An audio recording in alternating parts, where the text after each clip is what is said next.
day I wake up and I'm 21 years old and I'm worth millions and millions of dollars, and it's like, holy shit. This guy's about to make 7 million online selling sex chocolate. These guys actually get how to market on the internet. And by the way, fuck all of those YouTubers and those gurus that try to perpetuate that lie. You can't cheat that. There is no shortcut. You need to fail. And I'm sitting there thinking, what the fuck did I do? I call up my academic advisor. I say, I need to go back to school. It was probably one of the lowest points for me. I'm completely isolated. I'm completely alone. The company's tanking. And I'm like, fuck. Right? But at the same time, it also forced me to put my back against the wall. Mm-hmm. And slowly, I started to build things back. Things started to rebound and explode. And after July, we have been growing month after month after month, where we're now going to be pushing over $1 million months. That's what viral marketing is. So, it was working with as many micro influencers as I possibly could, but it was incredibly challenging logistically. And that's when I had this holy fucking shit moment. This is the model that we need to run on, right? Because instead of always chasing after the next influencer to post about us, I was able to basically find one creator, get him on my retainer, and now it's set and forget. Then my thought process became, now what? How do I scale this? How insane is that? Decreasing the box by 1 ounce is going to make me $300,000 this year.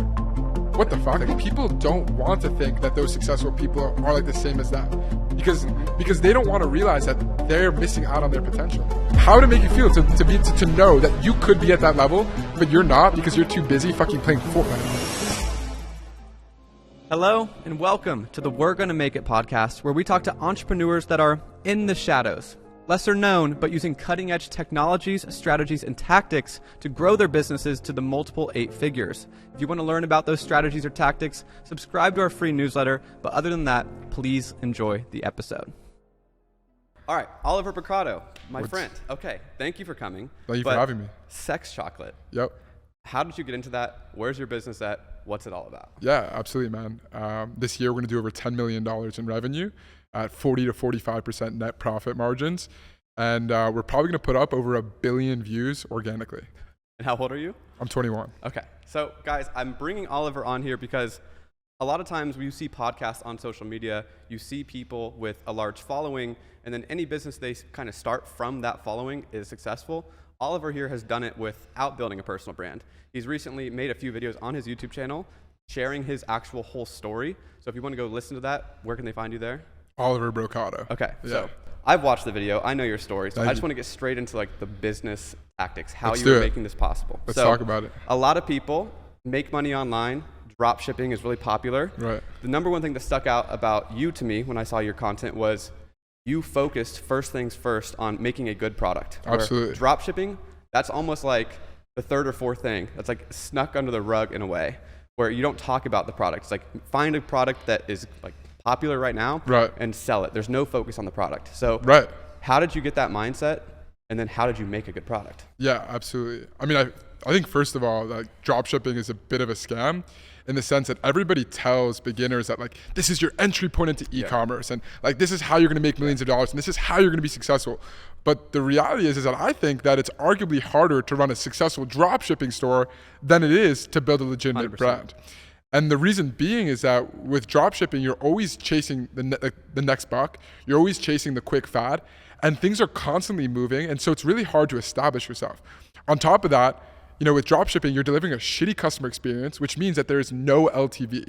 You're getting a quick lick, which means that you need to be profitable on the customer acquisition cost. And you don't get to milk the returning customer that hopefully you want to create with a legitimate brand.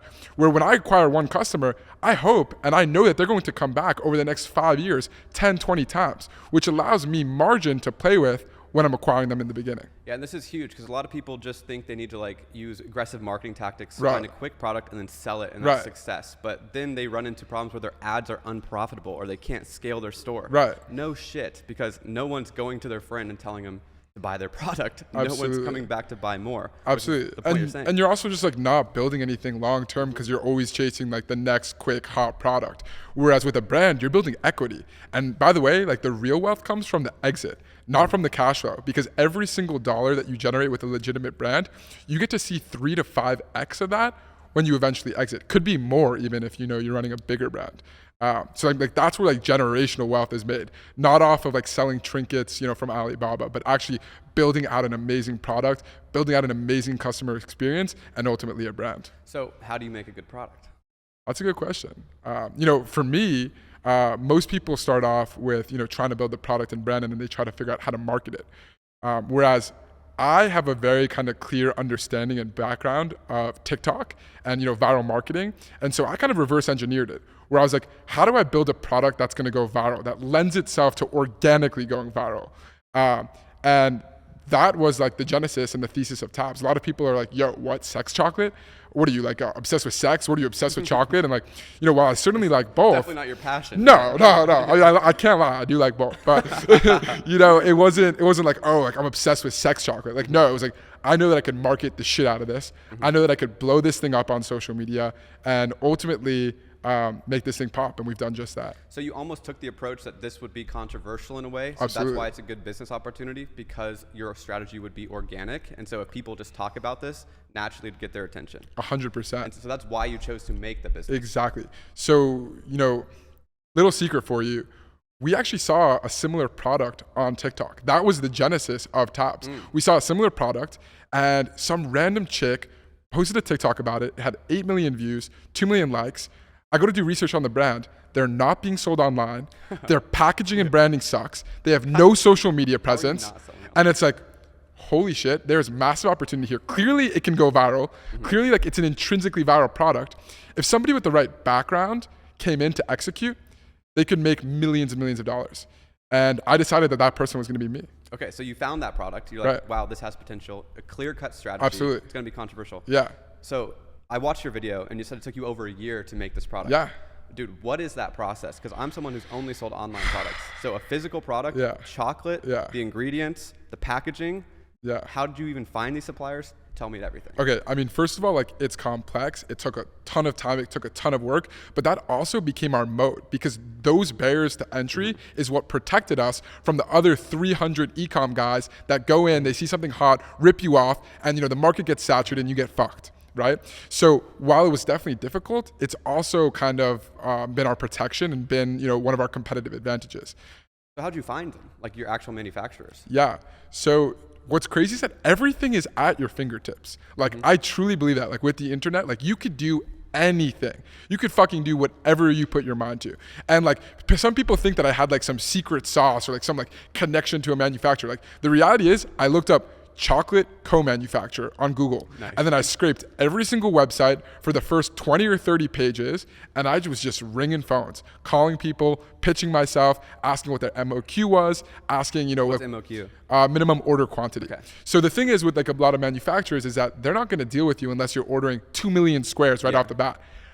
I only had $30,000 total to start this business, which I compiled from my previous ventures. Then there were many, from fidget spinners to running an agency, to drop shipping, to running stores on eBay and Etsy, to working for my friend's mom who owned a fashion brand. Like there were a bunch of other ventures, and over time I saved up a little bit of money, and I basically deployed all of that capital to start Tabs. Okay, so you literally Googled a chocolate manufacturer. Literally. Found 20, and so you're calling them asking. More than 20. It was like hundreds. Yeah. Yes. Okay, so say you settled on them, like one or like three. Yeah.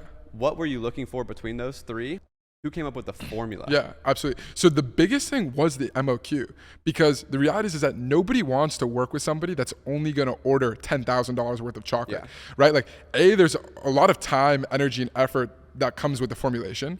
And then B, like in order to do a run, there are a lot of fixed costs involved, right? It doesn't matter if you're doing a 10,000 piece run or a 10 million piece run, like setting up the equipment, cleaning all the equipment, et cetera, like those stay consistent. And so as a result, like 99.9% of the chocolate co-manufacturers don't want to touch you unless you're doing big numbers. And so right off the bat, there were only like one or two companies that we found that were viable. And then in terms of like kind of finding the one, it was just conversations, it was pricing, sampling the chocolate, which was super fun. I got to order like 8 different kinds of chocolate, and we had like a taste test with all my friends. That's fun. Yeah. I mean, it was fire. But that's what that process looked like there. And so did you have, like, this chocolate manufacturer was totally fine just putting anything in the chocolate, Yeah. knowing what the product was going to Yeah, yeah, absolutely. In fact, that's what he specialized in. He specialized in like no alternative chocolates, not necessarily sex chocolate, but he played around, and he had one project where he was working with a brand, and it was like a beetroot like superfood healthy chocolate, or like a CBD chocolate, or so he focused on like different kind of variations of chocolate. And for us, it's not that big of a difference. Instead of a nootropic, it's a sex supplement that usually comes in a pill and powder. It's not like we radicalized or came up with some insane formula. We didn't reinvent the wheel. I'm not a scientist. I'm not a chemist. Basically, we took the most popular and effective natural supplements that usually come in a pill and powder format and repackaged it and turned it into an incredibly luxury experience that was destigmatized, that wasn't taboo, and something that people could be proud to share with their partner. And those like your values that you defined from the start. Absolutely. And that's the conversation you're having with your manufacturer. Absolutely. And so your chocolate manufacturer and your packaging manufacturer are different from what I saw. There are a lot of moving parts. So, there's the chocolate manufacturer, right? But even before that, there are 3 different supplement manufacturers that we have to, work with in order to get the raw materials over to the chocolatier. So they don't actually make that. That's what. No. So the chocolatier handles the chocolate, but there are specialty supplements, and each of those specialty supplements come from their own vendors. Then, for the chocolate, there's also custom virgin polycarbonate molds. The chocolates don't just spawn in, like a breakable format with like, our logo and T and, in our impressions. Like, it doesn't just like come out of the press like that. We had to formulate and create these so your specialized logo's on the chocolate? Yeah, man. How critical was that for you to launch? Did you launch with that? Absolutely. I mean, in reality, I don't know how critical it was. In my head, it was super critical because, this was like my first real business. It looks professional. Yeah, man, I appreciate that. And that builds trust. Well, that was the thing. Like, this was like, I was putting like my whole entire savings on the line. And so like, to me, like every single detail mattered. I wasn't going to leave any stone unturned because it's like, I'm pretty much gambling the house. So might as well take the best swing I possibly could. Really respect that. And that's what young entrepreneurs need to understand. And the fact that you understand that at 21 is really impressive. And that's why you're seeing the success you're seeing. So how many manufacturers total do you have? Probably like 8. Damn. Around. These are all just calls, text, multiple relationships you're trying to build. Different countries, different time zones. Different countries, different time zones, different lead times. Yeah. That's the hard part. Oh my God. Supply chain management, 100%. Because if one of the manufacturers fucks up, or if we fuck up and we don't order the right amount, everything's at a halt. And in the beginning, we fucked up a lot. And I'll tell you all about that. I want to hear it. So first tell me about your packaging though. So what were you actually like focused on when it came to packaging? You wanted to make a controversial product in a way with a luxury feel. So the packaging probably was a big emphasis on that. Absolutely. I mean, before we get into the packaging, like just like the chocolate, right? The chocolate breaks in half and it's a half for each partner. That was super intentional. The reason being is that like, if you see that on video, you don't need to explain it. You don't need like, a bunch of text or a bunch of like, hey, this is how it works and this is what you're supposed to do. Like, no. In 3 seconds, visually, you're able to grapple with the idea of sex chocolate. We split it in half. My girl eats half, I eat half, and then there's some like cut to like, a sexy scene or whatever. And so by allowing us to like describe the essence of the product in a 3-second video clip, that is what has contributed to our success greatly. Additionally, like, we could have put 50 chocolates in a box. We could have put 100 chocolates in a box or done a massive bar. Instead, we decided to go the opposite and do it very scarce. The reason being is like, we wanted to create this luxury feel. We wanted to create this experience. And so we felt Special that occasion, exactly. And if you put like 100, it's like, okay, it's a whatever. It doesn't really matter. But by keeping it like very limited, it just creates this vibe. It creates this feeling. And so that was super intentional as well. Like every single detail was very, very like conscious. You have one core value, luxury experience, and then you're making every decision off of that. Absolutely. Even down to quantity, design. Absolutely. If I had a piece of chocolate that's supposed to be a sex chocolate and it's just like a blank square. Fuck that. And it was like rough around the edges. I'd be like, this is sketchy. Or it's like a bar. It's like, yo, this is like Hershey's. Like, no. We differentiated ourselves. We're not selling chocolate. We're selling an experience. We're selling a mood. And therefore, like, the whole entire vibe needs to be spot on. I mean, otherwise, how do you justify selling 3 tiny 20-gram squares of chocolate for $29.99? Like, you can't justify that, right? But I'm not selling you chocolate. I'm selling you the best night of your life with your loved one. Okay, so then the packaging itself, it looks beautiful. Thank you. Black, gold. Yeah. That's a lot of your UGC. I can see like a lot of that being shown. So 100%. what has been the complications there, or what has been like, how did you actually go about that in the first place? Yeah. Reaching out to these people, how did you word it? Do you have that vision in your mind? Did you have a graphic designer? Did they do that? How did that work? No graphic designer, designed it myself. Oh yeah? Yeah, What? designed it myself. I think I was using Canva. I was using Canva, which is like pretty crazy. And then the manufacturer had their designer kind of clean it up and, make like 3D renders, and they sent us samples, and it was an amazing process. I know it sounds straightforward to you because you've done Yeah. it, but a lot of people, this is probably like scary. And so that's why I like to hear like the details of how Sure. the business So came to be. yeah, and I will tell you, I took a lot of inspiration from the Truff hot sauce box. Have you seen the Truff hot sauce No. box? It's amazing. And if you actually look at the Truff hot sauce box, it's very, very similar to my box. It just creates this luxury feel. Are you familiar with Truff? No. Okay, they're like a super high-end, expensive truffle hot sauce brand. Okay. And they sell a little bottle of truffle hot sauce. Yes. Truffle's expensive, but I mean, it's truffle infused. It Yeah. probably costs them pennies, right?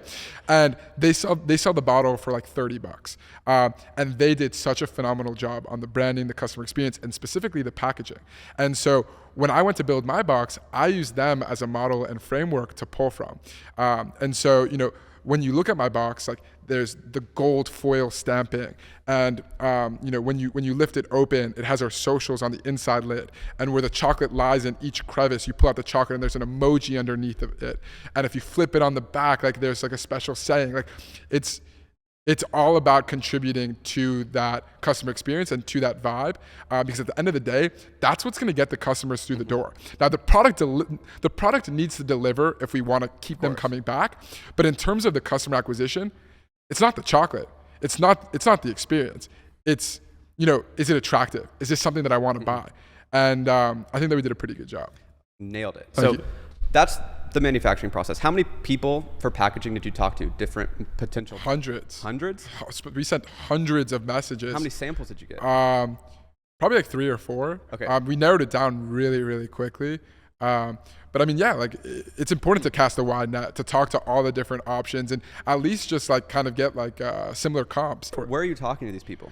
So for the packaging, we found the manufacturer on Alibaba. We were looking for box manufacturers on Alibaba, and we just shot a message to any relevant company. On the platform, or are you on WeChat? Originally was on the platform, then we moved over to Skype.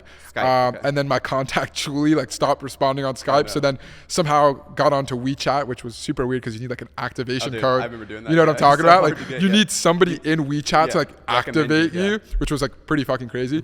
But so now we're on WeChat and Skype. When she doesn't respond, I have to hit her on WeChat. But the Skype chat was kind of like our direct comms. Okay. And by the way, the box requires a ton of hand labor. Like it is not like a mass production kind of factory machine that's spitting them out like one by one. Like there is so much attention to detail and TLC and care that goes into it. And I actually looked into moving the box production operations to the United States because the lead times were quite high. Months, yeah. Right. But I kid you not, I couldn't even find a U.S. manufacturer that would take it here because of how labor intensive it was. So we're kind of stuck with it being made in China, and we kind of have to bite the bullet and just order a lot of boxes at once and make sure that we're planning months in advance. And the chocolate's made in the United States. I want to get that straight. The chocolate is literally made in Salt Lake City, Utah. Anything that touches the chocolate or anything involved in the chocolate is made in the United States. The only components of the supply chain that are made, outsourced from China is A, the boxes, and then B, the chrome polymillers. I just can imagine you have to get these ordered. Those take 90 days to ship. Yep. These take 2 months to make, but Right. 2 weeks to ship. Right. You need these polymillers. It's such a Right. balance. Oh, and then there's the special plastic film that wraps the chocolate. That's a specific manufacturer. It's crazy. And then for the polymillers, it creates an embryonic effect, which essentially traps the heat from coming coming into the chocolate, because chocolate melts. Of course. Duh. Yeah. But that was not something that I thought about when I first started the brand, until we had customers complaining left and right when the summer months hit, and I was like, holy shit, this is a massive issue. I can just imagine the feeling of survival and stress on your shoulders. Oh my God. From idea from this product, just the very first time you're like, we should try this, to actually having your first sellable product. Right. How long was that? 11 months. 11 months. 11 months. Of R&D basically. Pretty much. Okay, so we've made the product. Right. How did you go about selling it? Good question. So originally, from the start, the game plan was TikTok. The game plan was running on TikTok organic and working with micro influencers. I have a lot of experience in that space. And so, kind of our go-to-market launch strategy was I was going to line up and find as many micro influencers as I possibly can, send them, free product, try to pay them some sort of small cash, bonus, and get them hooked. And the idea is that with TikTok, they've democratized the ability to go viral. It doesn't matter if you have 500 followers or 500,000 followers. And so instead of paying some big celebrity for their brand name and their distribution, I want to work with the smaller guys, because if they make good content, they could hit the For You page, they could go viral, and therefore I'm able to stretch my marketing dollars substantially. So you went for the quantity of smaller influencers. Exactly. And then are you also going for quantity with their posting amount? Or Absolutely. how is the actual... I want to go into this whole UGC process. Let's go. This is cutting edge new shit. 100%. Drop shipping is getting really popular because you don't have to I come from the era of Facebook ads. Okay. And now it's anybody can era. post a video. If you're a drop shipper, you can just make a video on your phone. 100%. And it has the potential because these algorithms have democratized content. Exactly. And so tell me just your entire UGC strategy. Right.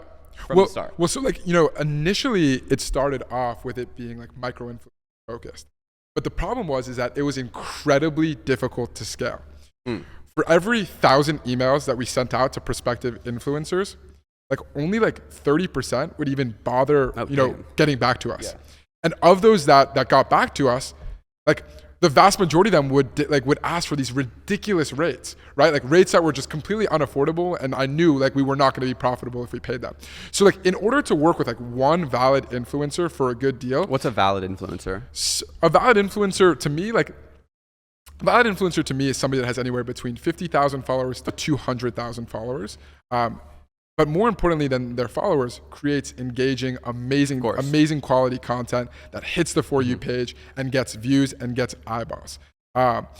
Additionally, I don't really care about their price. I'm all about value, right? So if the ROI is there, the ROI is there. So for me, it's what is my kind of CPM gonna look like? And I'm shooting for sub $1 CPM when I'm working with TikTok influencers. Really? Yeah, which is crazy. Yeah. But especially in the early days, again, I didn't have a lot of money. I needed to make this last, and I needed to stretch the dollars, and that's what viral marketing is. So, it was working with as many micro influencers as I possibly could, but it was incredibly challenging logistically. So eventually I was this is not going to work. Because what would happen was we would have a micro influencer post about us, sales would go up, and then, they would crash the following day. And then, a week later, we'd have another micro-influencer post and sales would go up. Just one post? And then, one post at a time. And so, it was a roller coaster. The sales would go up and down, up and down. And so, I kind of thought to myself, in order to create longevity, in order to create something that had sustainability, and in order to create a baseline where day in, day out, we're pumping, this model would not work. I simply was not able to kind of get to the scale that I needed to. And it didn't matter, despite the fact that, I streamlined the process with VAs, scraping, influencer leads and handling outreach and doing all the back and forth. It didn't matter. It was just so time intensive and labor intensive, and influencers would steal product and just ghost us. It was just a nightmare and an organizational mess. I decided I needed to find a new model. And that's when I met. One quick interruption to this podcast, guys. It's no question that AI is completely disrupting the way businesses operate, and these future technologies are evolving so quickly. So if you want to stay up to date and keep yourself informed, go ahead and subscribe to our free newsletter. I'll leave that in the first link in the description below. And if you want to even start a side hustle, you can actually start an AI business today. We'll even send you a free list of 100 AI business ideas if you sign up through this link. This kid named Key, I actually met him on Twitter. And he was a content creator. He wasn't an influencer. Basically, I paid him $2,000, a flat retainer, to make 30 TikToks about my brand, one TikTok a day. And he ran the brand page at Tabs. And by day 5, some video fucking hit, blew up, went viral. And that month he generated $70,000 to $80,000 in sales. And that's when I had this holy fucking shit moment. This is the model that we need to run on, right? Because instead of always chasing after the next influencer to post about us, I was able to basically find one creator, get him on my retainer, and now it's set and forget, right? I don't need to reach out to 10,000 influencers every week. It was this guy's just pumping for me day in, day out. And then my thought process became, now what? How do I scale this, right? It's clear that this is working with Key, but now how do I do this 100 times over?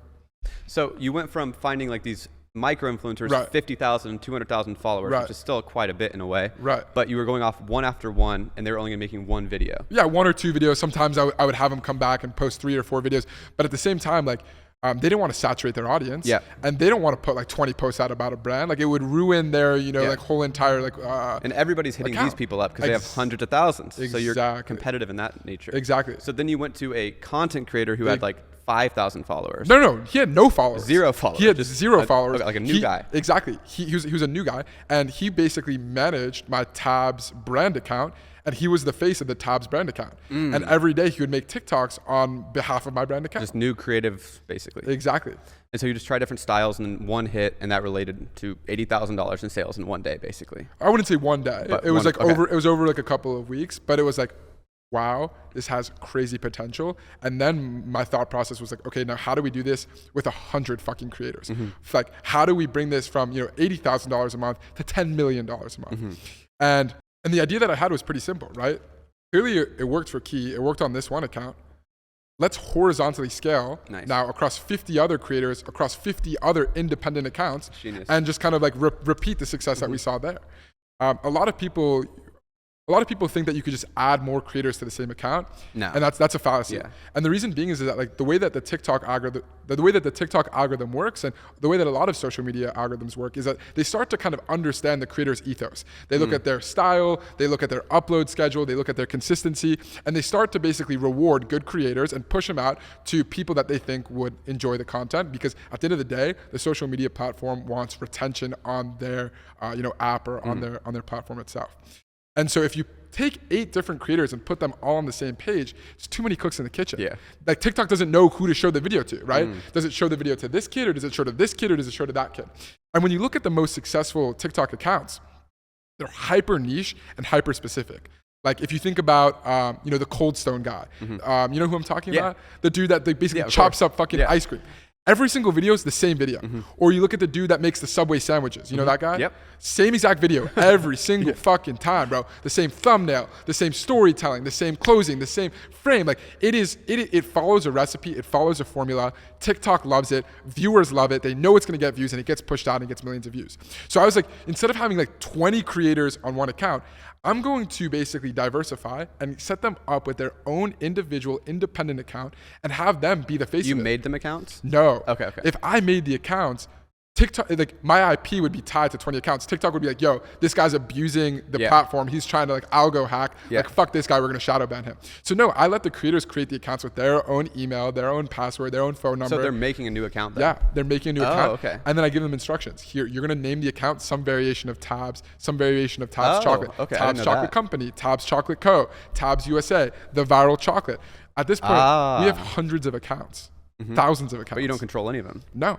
Dude, I don't want to be controlling the content. What I want to do is cast as wide of a net as possible and hit as much scale as I can. I don't want to be like in charge of the TV show. I want to own the whole entire fucking news channel, right? And my thought process is that like I have 300 TV shows going on. Yeah. And I don't know which one's gonna hit. really smart. It might be the prankster. It might be the grandparents. It might be the model. It might be the OnlyFans thotty. I don't know, right? Like I don't know. I can't tell you which one's gonna hit, but I know that inevitably, if I have enough content going out every single day, one is going to hit, and all I need is one to hit in order to drive serious impact in sales. Okay, so I want to get into the details of this now. Yo, let's go. UGC, what does it stand Yeah, for? user-generated content. Okay, so how are you finding these people? What is the arrangement? Right. How much do you pay? And Absolutely. how much instruction are you giving? Yeah, okay. So where do I find these people? I was able to find them on Twitter and leverage my personal brand and my own following in order to kind of get them and onboard them as a TikTok content creator for my brand. And here's the thing, like I wasn't like super picky, like, oh, you need to be like a super high performing creator, like, or like you need to have X background or whatever. It's like, no, do you have all your limbs and do you have a phone? like let's work. Let's fucking work, dude. Cause that's how, like my product is so intrinsically viral. It doesn't take like a creative genius in order to push out good quality content with it. Like we don't need to come up with some crazy script and story and concept in order to get views. You just need to like flash the product and boom, like 2 million views. boom, 3 million views, right? Like one of my content creators tweeted, he's like, dude, I swear to God, even a monkey could get 2 million views promoting tabs, right? So for me, it was just a numbers game. It was about how many bodies. It validates your strategy, right? Absolutely. Sex chocolate just gets people's attention. Absolutely. It was intentional from the start. Again, we did not create this brand and be like, okay, like how do we market it? We were like, yo, we know how to market it. We know how to get eyeballs. We know how to get, to drive customers. How do we create a product that is going to make that process a lot easier? And so like that, again, that was the genesis of tabs. But, for me, it was just about a numbers game. How could I bring on as many creators as I possibly could? And Twitter was kind of like my number one place. And then it was just like, referrals, right? Creators are friends with other creators. So one creator that I onboarded became 3. I was hiring anybody and everybody. And I was paying them anywhere from like $1,000 a month to $3,000 a month. For 30 TikToks a month, 1 TikTok a day. So the structure is 1 upload a day, around $1,000 to $3,000 a month. Do they have creative control? Of course. I don't want to be there sitting there micromanaging and feeding them scripts and going back and forth with the creator. They have full creative control. Now, what I will say is that like when a video goes like viral, I send it out to all of my creators and it's like, yo, you guys all need to remake this, take notes, remake this, because the reality is with TikTok, copy it. Dude, with TikTok, it's not about reinventing the wheel. There's no originality with TikTok. There's no like secret formula. What's the saying? It's like, good artists copy, great artists steal, right? Same thing with TikTok, right? Like if you see a viral hit, remake that shit. Chances are it will go viral again. So whenever like a TikTok creator like hits something, everybody remakes it, and oftentimes it hits again. That's like I would say like tip number 1. Tip number 2 is, and which a lot of people don't know about, is that actually the viral video is not what drives the majority of the sales. It's the follow-up videos that drives the true conversions. So like what I optimize for is a viral video, right? To get as many views and top of funnel brand awareness as possible. But the sales come from video 2, 3, 4. Once you have the viral video, you want to respond to comments from that OG viral videos with new TikToks. And in those videos is when you sell, and you sell hard. Okay, so explain that to me. So the first video is just like showcasing the product. Yeah, the first video is like, how do I get eyeballs? How do I get seen? Right? Because TikTok is the Wild West. It's the cheapest CPMs of all the platforms. You can get as many impressions as as you can dream, right? So when you're creating videos, you want to optimize for eyeballs, not for conversions. Once you hit that video, that's punch number 2, right? I call it the 1-2 punch. First punch is the viral video. Okay. Second punch is, okay, now we optimize for conversions. So once you have the viral video, everybody leaves comments. What is the product? How does it work? Is this real? Is it legit? Is it a scam? TikTok allows you to make videos responding to comments from older videos. And when you respond to comments from the original viral video, it actually retargets all of the initial viewers from that original viral video. If it's from your account? Yes. Really? Yes. Whoa. So it's like video 2, 3, 4, 5, 6, 7, 8. You can make as many as you want. It's like a free retargeting. It's free retargeting. Wow. And in those retargeting videos is when you fucking sell the shit out of the product. And you address pain points. You tell them where to shop. You tell them to go to your store and buy it right now before we sell out. Like that is where like you're pushing conversion. But don't get it twisted. You first need the viral video 1 in order to like get to that point. So you should be optimizing for virality. Once you hit virality, video 2 through 10 or 20 is when the bulk of the sales will come. I had a video that did over 30 million views. That video maybe generated $40,000 in sales that day. Itself. Okay. The follow-up videos generated $130,000 the next day. And for the next week, we were ripping the responding to comment videos. And that month we did close to 7 figures. Okay, so the video goes viral on your account. Right. You are the one making the follow-up video of like. No, the creator is. So the creator posts a video, it goes viral, right? Then the creator makes responding to comment videos, responding to comments from that original viral video, and they're new videos, new TikToks. Okay, but then if you say, so say it's your account, you're the creator. Yeah. And it's going viral. Yeah. And then I make a reaction to your comment. That's not going to do anything. Okay. It needs to be like from the same account. Same account. So I have the viral video, and I see a bunch of people comment, and now I'm going to respond to comments on that original viral video with like specific, conversion focused, product centric kind of TikToks that are focused on selling and actually bring a viewer and turning them into a customer. That's genius. I did not know that. I didn't know that. Free retargeting. Yeah. Dude, I didn't know that either until, I stumbled upon this. Like it kind of fell into my lap where one of my creators started making the responding to comment videos, and we're like, holy fucking shit. I'm looking at the live view of my dashboard on my phone, and I see it like spike by like 800%. I'm like, what the hell is going on? And that's when I kind of discovered like this like little hack that is probably like responsible for the majority of my sales, at least the sales that are coming from TikTok. Now I would say we're like pretty well diversified. Yeah. We have a lot of other channels in the mix. Yeah, and this is specifically for TikTok or like Instagram Reels. Like I don't know about Instagram Reels. Just strictly TikTok. Strictly TikTok. Okay, people really need to understand how different each platform is. There are a lot of nuances and intricacies for sure. So just to recap, basically, the first video is supposed to get their interest, get their attention. Yes. And then so just be like flashy, showing this chocolate. And then the next one's where you can talk about like the bullet points. This is what's great about the product. This is the price point. Maybe this is like any like basically objection you want to overcome. Exactly. Because if you hit them with that first, it's not going to go viral. They're bored. It's an ad. Nobody wants to fucking watch an ad. But if they have an idea of what the product is, now they're interested, they will take the time to learn. Bingo. That makes sense. You're basically like riding on the TikTok's algorithm and you get free retargeting, right? So it's a no-brainer. If I wanted to do this for my company, I would go to Twitter. What do I search?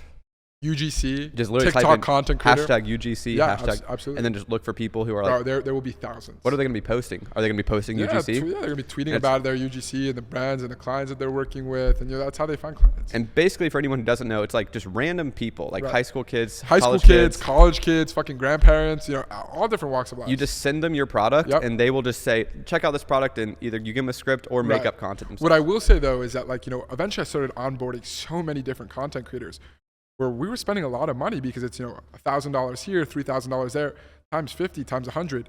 You're looking at a really high expenditure.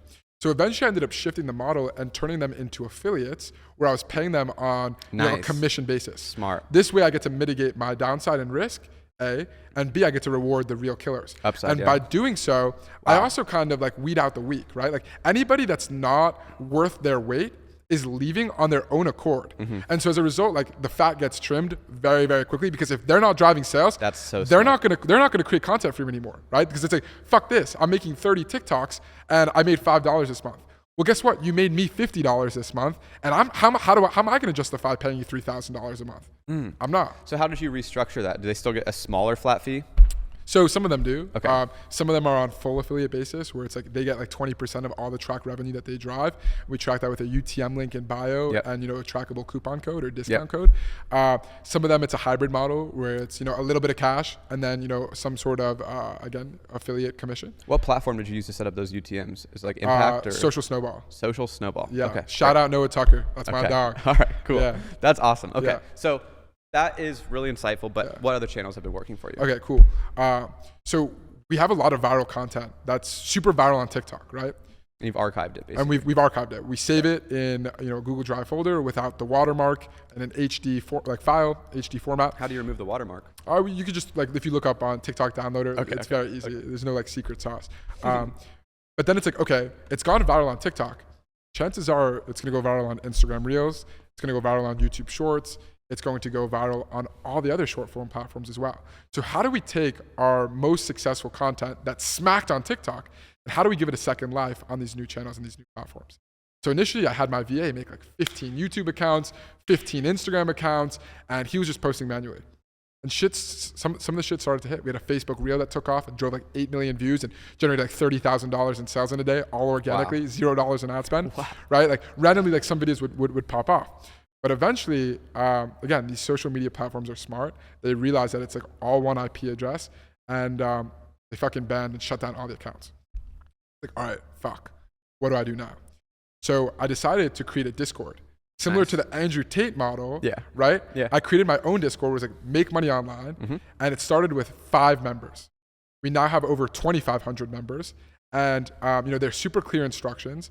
And basically, we have them set up an Instagram account, a Facebook account, a YouTube account, some variation of tabs. We give them our profile picture. We give them instructions on how to create the bio. Wow. And then we give them our content library of all of our viral videos. And then day in, day out, they're posting these across a mass network of all these other social media accounts, Instagram Reels, YouTube Shorts, Pinterest Idea Pins, Facebook Reels, and we're mass syndicating it across thousands of accounts. Right? And it's not all tied down to one name. Each one is tied down to its own individual kit. And again, we use Social Snowball to track, what kind of revenue that they're driving. And this has become a fucking machine. So you made a Discord community of your affiliates to repurpose your content and upload it any way they want. Yes.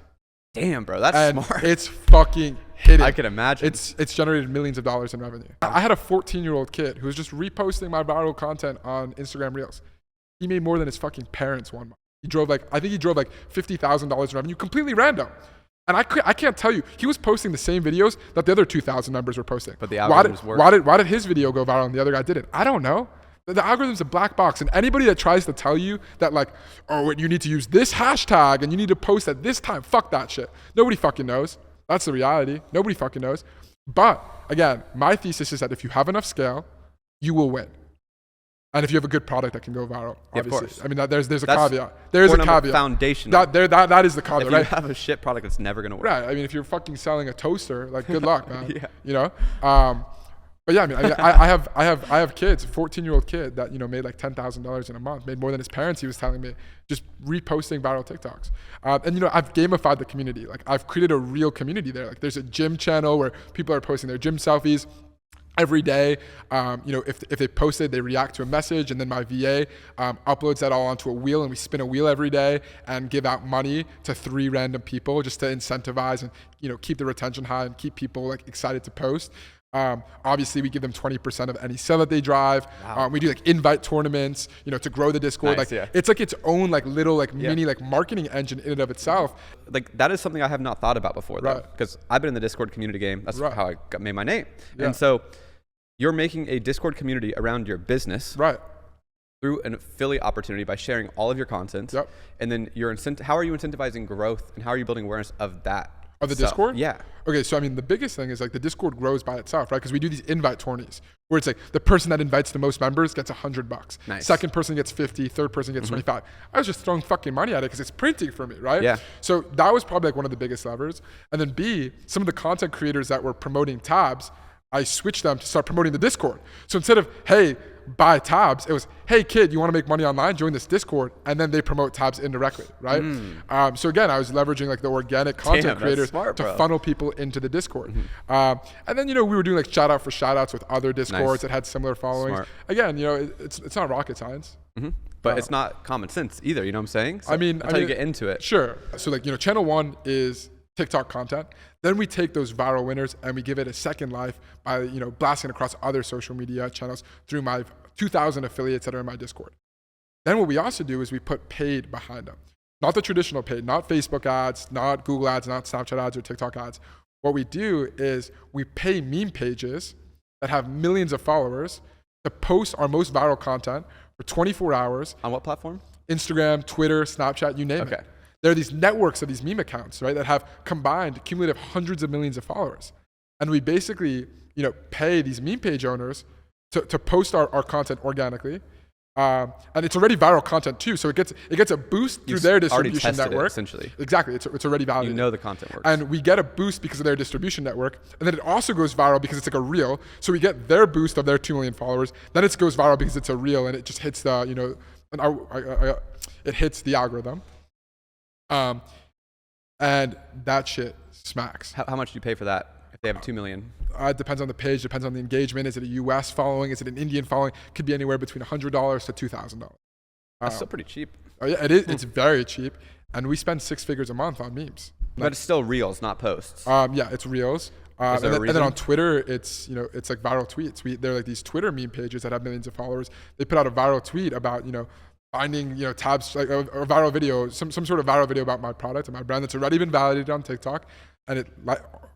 And the vast majority of times it goes viral again, and we get to like ride their boost because they already have this own distribution. On model as Twitter, well. are you directly linking to the store or no link? So the paid tweet is like, you know, kind of a native integrated post with a viral kind of like video, and then tweet number 2 is like, oh my god, I discovered their website.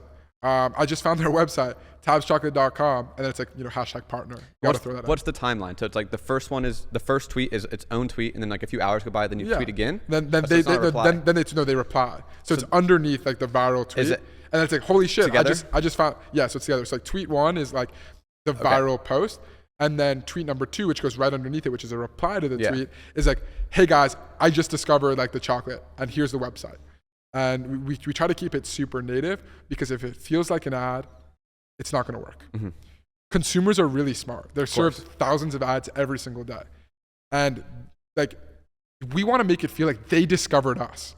We want to make it feel like they found us, they discovered us, and like, they're making the decision to buy it on their own accord, not like we're forcing it down their fucking throats, which is what most companies do. And again, that's something that someone could literally see that and be like, just send it to their friend. Like, holy shit, have you seen this sex chocolate? Dude, like, that's funny. That's like, I mean, that's the reason why it works. Is because like a lot of people send it to their friends. Yeah. Wow. Have you been able to track your LTV yet? Are you that? It's tough because like we've only been in business for a year and a half, That's what I'm saying, right? yeah. So it's like it's really hard to get a gauge of the LTV. A, B, like we only have one product, we only have one line, and now it's time to really kind of like grow the brand and grow the umbrella of products. Add new flavors, add new moods, add new SKUs altogether. Maybe venture into CBD, maybe venture into shrooms, maybe sex toys. I don't know yet. There are a lot of different avenues that we can take this. But I think that adding some new lines will do wonders for the overall growth of the business and for extending that LTV that you were talking about. I'm curious, how have you thought about getting like incentivizing like second orders, third orders, repurchases? Absolutely. So subscriptions is massive, right? That's smart. Because it's a food product, they're going to finish it and they're going to need to replenish it. So what we do is we incentivize subscriptions. I think that this is really interesting that I want to talk about. Originally I was pushing subscriptions on the product page. You land on the product page and it's like, hey, we incentivize you to buy 2 boxes or 3 boxes. We have like, when you land on the product page, there's 1 bundle. box, 2 box, 3 box. If you buy 2 boxes, you get free shipping and a discount. If you buy 3 boxes, you get free shipping and an even bigger discount. Then we added a subscription layer to it. If you add subscription, you also get 20% off your entire order. But what I found was that people that were opting for 2 boxes or 3 boxes were now instead opting for 1 box and a subscription. So it's like, okay, how do I get the best of both worlds? How do I incentivize the bundle and a higher AOV while also incentivizing the subscription without sacrificing one or the other? So instead of having that all on the product page, what I do now is on the product page, you can only buy it, like you can only do a one-time buy, right? And so we're really incentivizing the 2 box or 3 box package. Then you go onto the cart and we incentivize, a melting insurance, which is $4.99. And the melting insurance is genius, I'll tell you why. Because if the chocolate melts, we were replacing it for free anyway, right? Now we get to tack on $4.99 on every single order that comes through. And we like basically make it a no-brainer. For the melting insurance, it's like we replace the chocolate money back guarantee. You get to skip the queue. You get faster shipping. Blah blah blah. We make it like so unreasonable for you not to get the melting insurance that we have like a 80% plus take rate on that. Yes, we have an 80. And bro, there's no good. There's no cost of goods. It's free money, right? So I love the melting insurance. We just added that last month.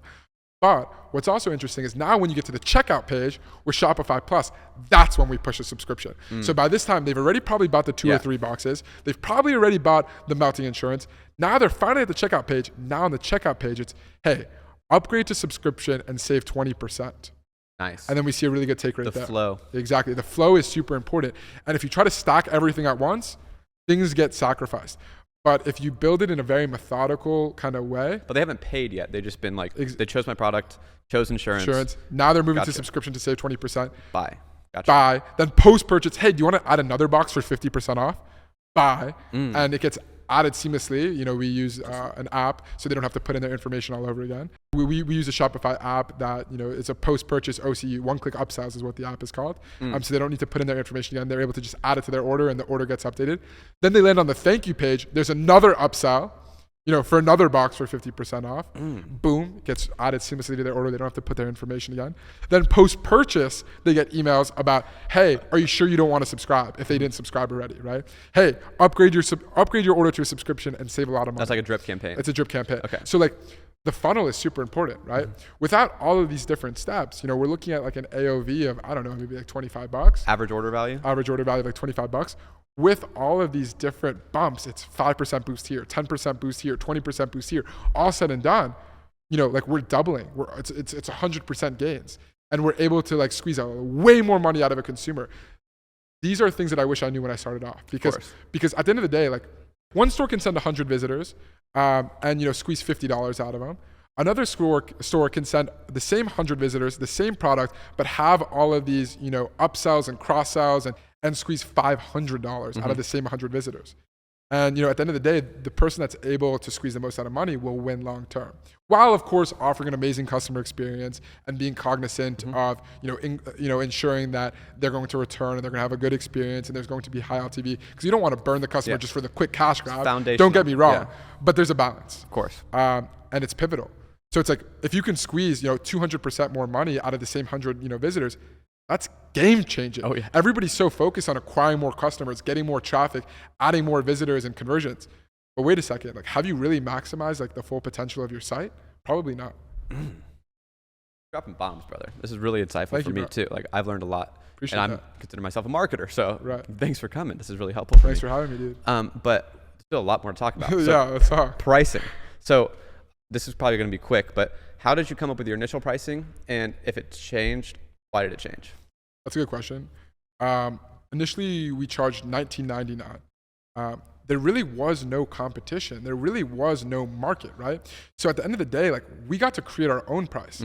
There was no anchor. With other industries, with other products, it's like, you can't charge too much. You can't charge too little, because like customers have an anchor in their mind of like, this is what the product is worth. This is where like the competitors land. There's the higher end version here, the lower end version here. There is no other sex chocolate besides like, that small ass company based out of fucking Idaho that sells to 2 sex shops regionally, right? Like, they're not competition. They're I wouldn't even call them involved in the market, right? Like, people don't even know about them. So as a result, like, we got to dictate our own pricing, and we knew that we wanted to go the high end route. We knew that we wanted to go the luxury route. And so we kind of pulled a number out of our ass. I was like, fuck it. That's how it goes. $19.99. What was your competitor average?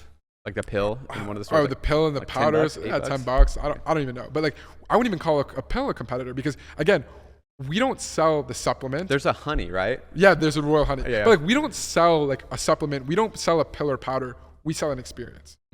We don't want to be pharmaceutical. We don't want to be taboo. We want to create something that's luxury, that's shared, that's something that people are proud to take. Not like some like sneaky pill. It's like, oh, I hope my girl didn't see me that, because like now that like shows that I'm vulnerable, or like, I can't get it up. Like, that's embarrassing, right? Like, fuck that. It's like, yo, enjoy this with your partner together. Big paradigm shift. I would always, if I ever saw that, would assume it's only for one. Right. It is. Gender. 100%. So we started with $19.99, and then, I started split testing new prices. Funny enough, when we increased price, we saw an increase in conversion rate. Luxury goods.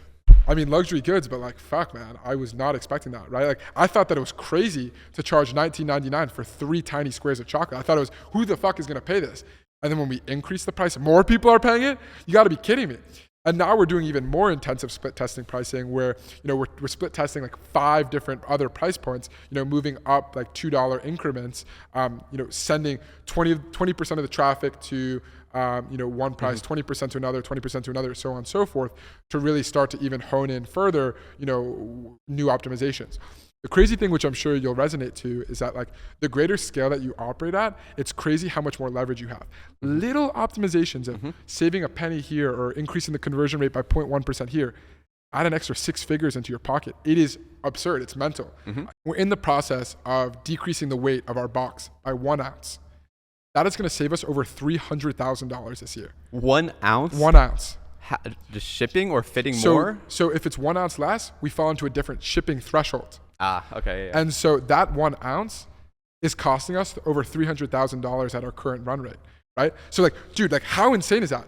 Decreasing the box by 1 ounce is going to make me $300,000 this year. What the fuck? And I can't imagine how it feels like to be a big boy that's, moving hundreds of millions. 1 ounce is going to save him $10 million, $20 million. That's fucking 100 Lamborghinis, bro. one ounce is going to make me a Lamborghini this year. What the fuck? I love how you categorize money. That's awesome.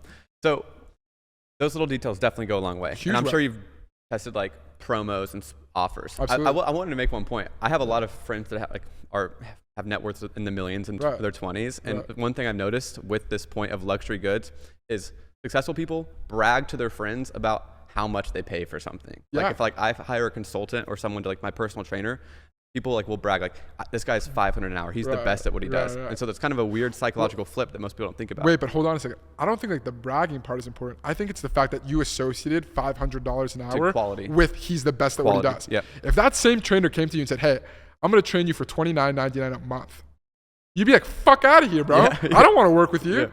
I don't want to work with you. I'm going to go to fucking Equinox. Like, you can't even afford my gym, right? Yeah, 100%. But if he comes and tells you, yo, I'm the best at what I do, I charge a lot of money, all of a sudden you associate that with, holy shit, it's luxury, it's top quality, and it's the same thing with my chocolates. If I priced it at $4.99, which I could have, people would be like, yo, like, this is bullshit. This is sketchy. This is fake. How does it really work?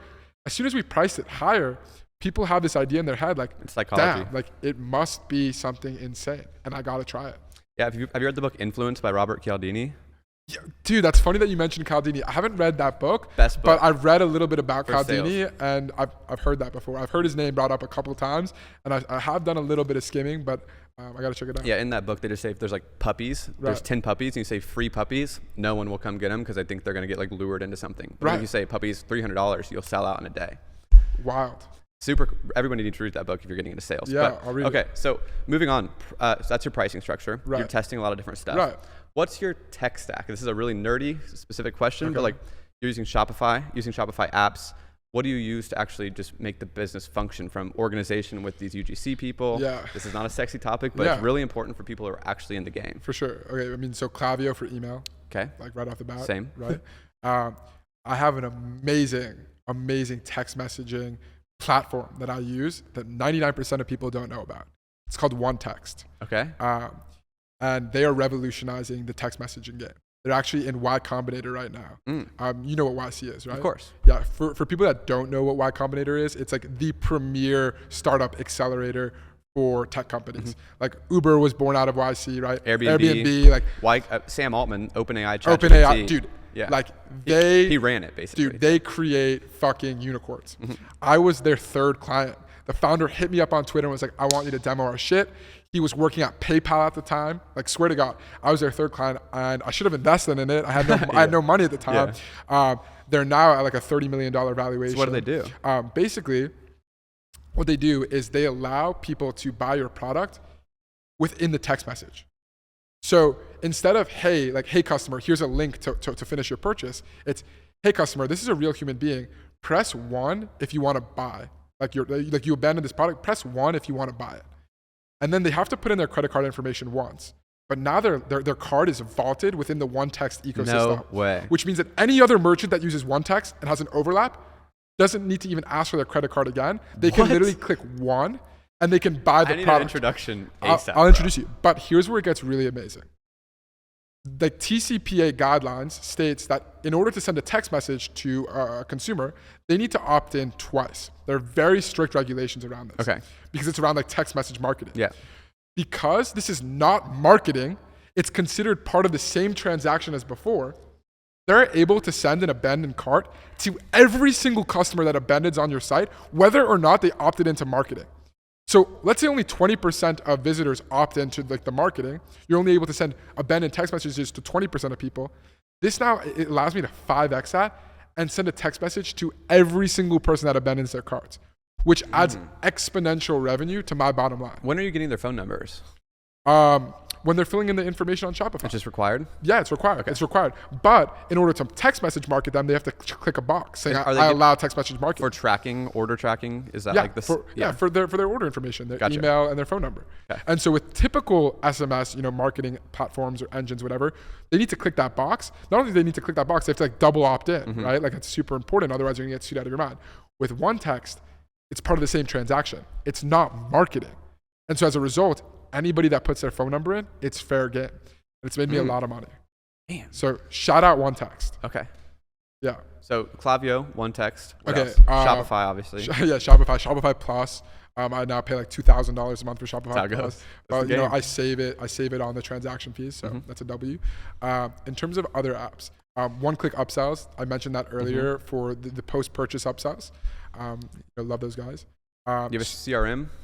A CRM? Or like Notion or sure. organization? Trello. Okay. Yeah, I use Trello for organization and obviously Slack. Like my whole For entire internal business, team? Yeah. my whole entire business is run off of Slack. Like, I love Slack. But in terms of other like interesting apps, like Social Snowball, huge shout out to Social Snowball.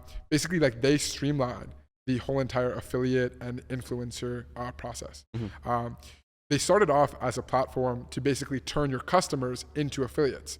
And basically, when a customer buys from your store, they get an automatic email. It's like, hey, we've created this automatic coupon code for you. Share it with your friends. And whenever they buy, you'll get 20% of it.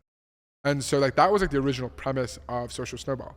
But now like they realize that there's a lot of opportunity beyond just that like little space, and to like be like the solution to help facilitate influencer marketing at scale and affiliate marketing at scale.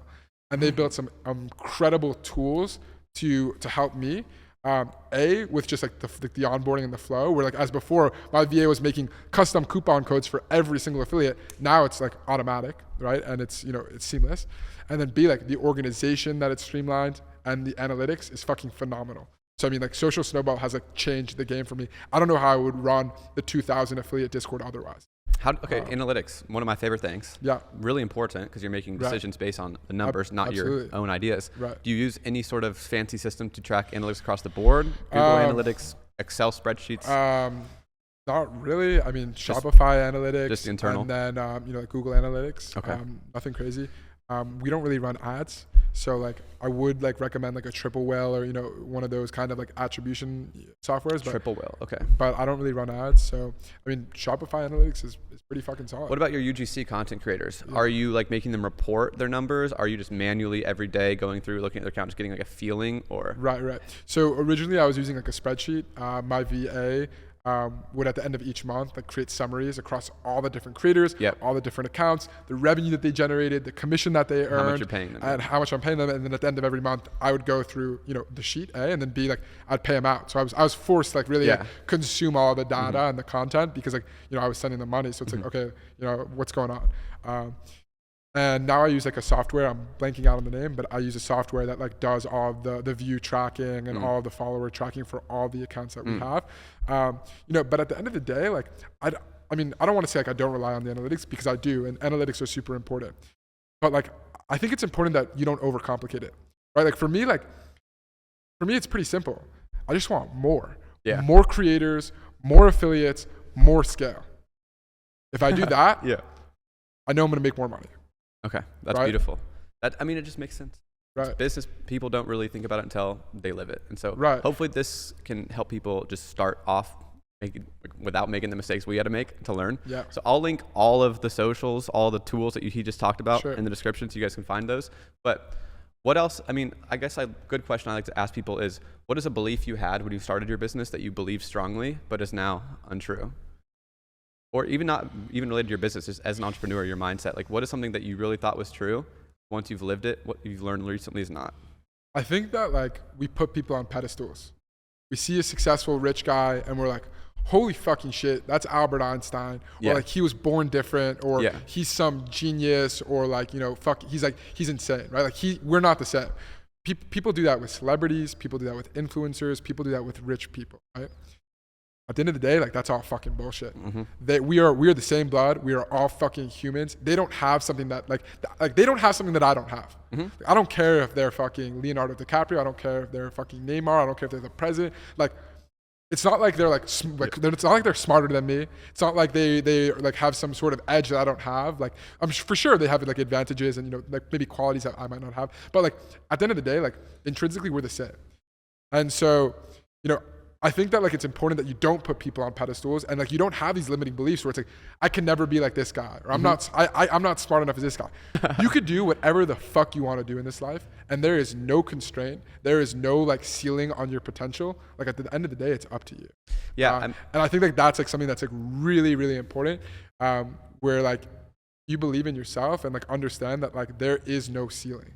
There is nobody telling you that you can only get this far.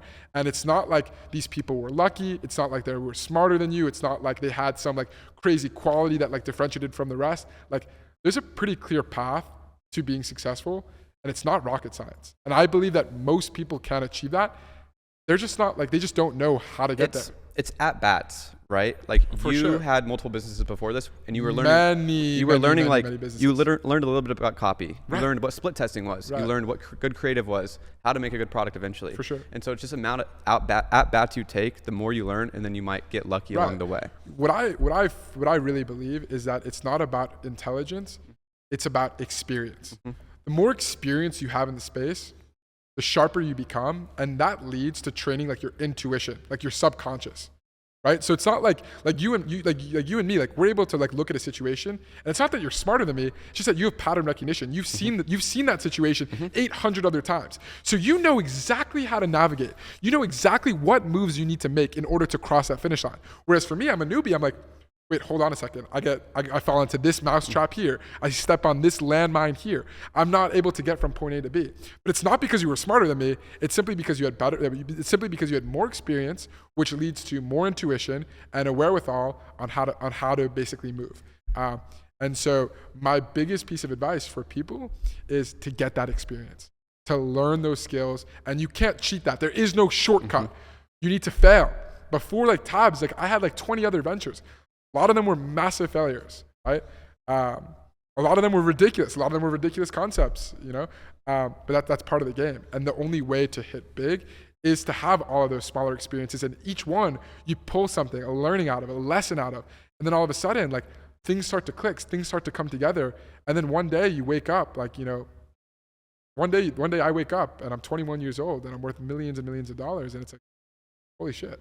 That experience created context, Right. and now you can take that to any business you start. Absolutely. And so it's just a matter of at-bats. And Right. I really feel like 3 years of entrepreneurship, you start to really get a good idea of like, okay, these are the basic skills, but apply everywhere. 100%. And even with like we were referencing earlier, like for me, like my parents, like they grew up in a time where if they wanted to learn something, they had to go to a library. Fuck they had that. to drive. We have the internet now. And ChatGPT, bro. So when you say anybody can do it and you don't want to glorify people, that's because the best information, Y Combinator, Stanford, Harvard, MIT, all those classes are on YouTube for free.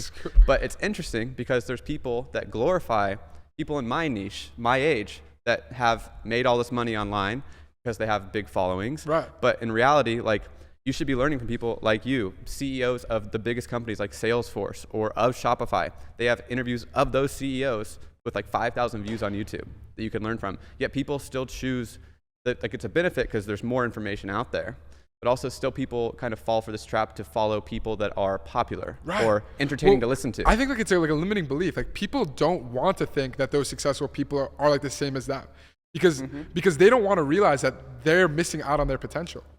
Like they want How would that make you feel? Exactly. Like How to make you feel to know that you could be at that level, but you're not because you're too busy fucking playing Fortnite all day.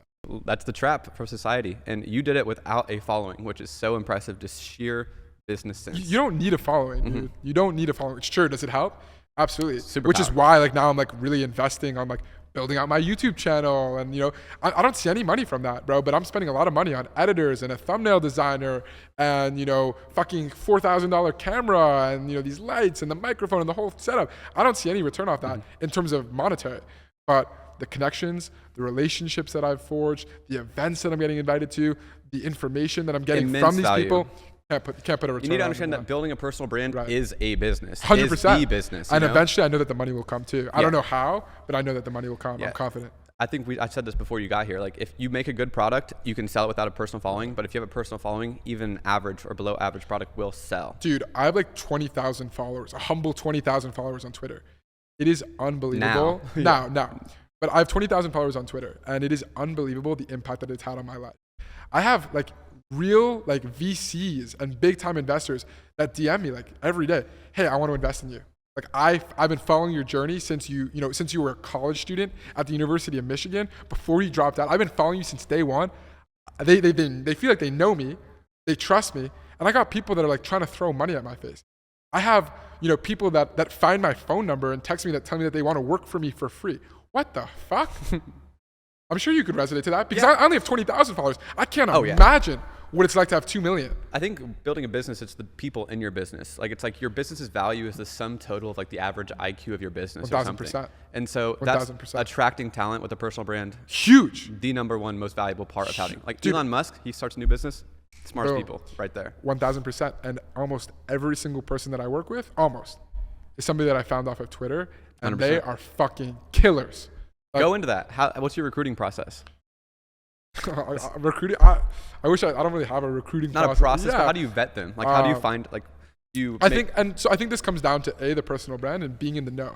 Like when you're in the know, you're able to like who's the bullshitter and who's the fucking assassin.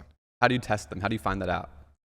I don't think it's like a test or find it out. I think it's just like Yeah, you just you have, know. I mean, a conversation. Like, no, that's what I'm saying. sure. But like, bro, if I hear from like 8 different mutuals that you're a fucking killer, like chances are you're a killer, right? Like, and obviously like I'm gonna test them out. Like I don't have any full-time employees. Everybody that works on my team is on a contractor or agency basis. So, you know, like if performance isn't good, they're not lasting. But like I haven't even had that problem. Like, and I work with, I would argue, like some of the brightest people in the space. I don't even think that I could bring them on board as a full-time employee because they're so talented that they're running like 8 different brands, their own internal products. They're making millions of dollars, you know, among the 800 things that they do, where I'm just like a side project to them. But that's okay because they're so fucking brilliant, right? It's kind of like they have this skill set that they have built over 6 years, right? And now they can do the job effectively for you in like a few hours a day. You don't exactly, need them or they have a team underneath them that they've yeah. trained and they oversee managing. shit, right? Okay. How many people are core to your operation, by the way? I don't know the number off my head, but like I would probably say like 8 to 12. 8 to 12. Very solid size. Yeah. There's this huge trend where you can do way more with way less people. Like Midjourney's 8 people. It's like that is insane. I did not know that. Yeah. Oh yeah. That's absurd. I used to have, when I was younger, I used to think there's like this flex to having a lot of employees. Right, and I'd walk around like, right, I got right. 40 employees, Right, I'm killing right. it.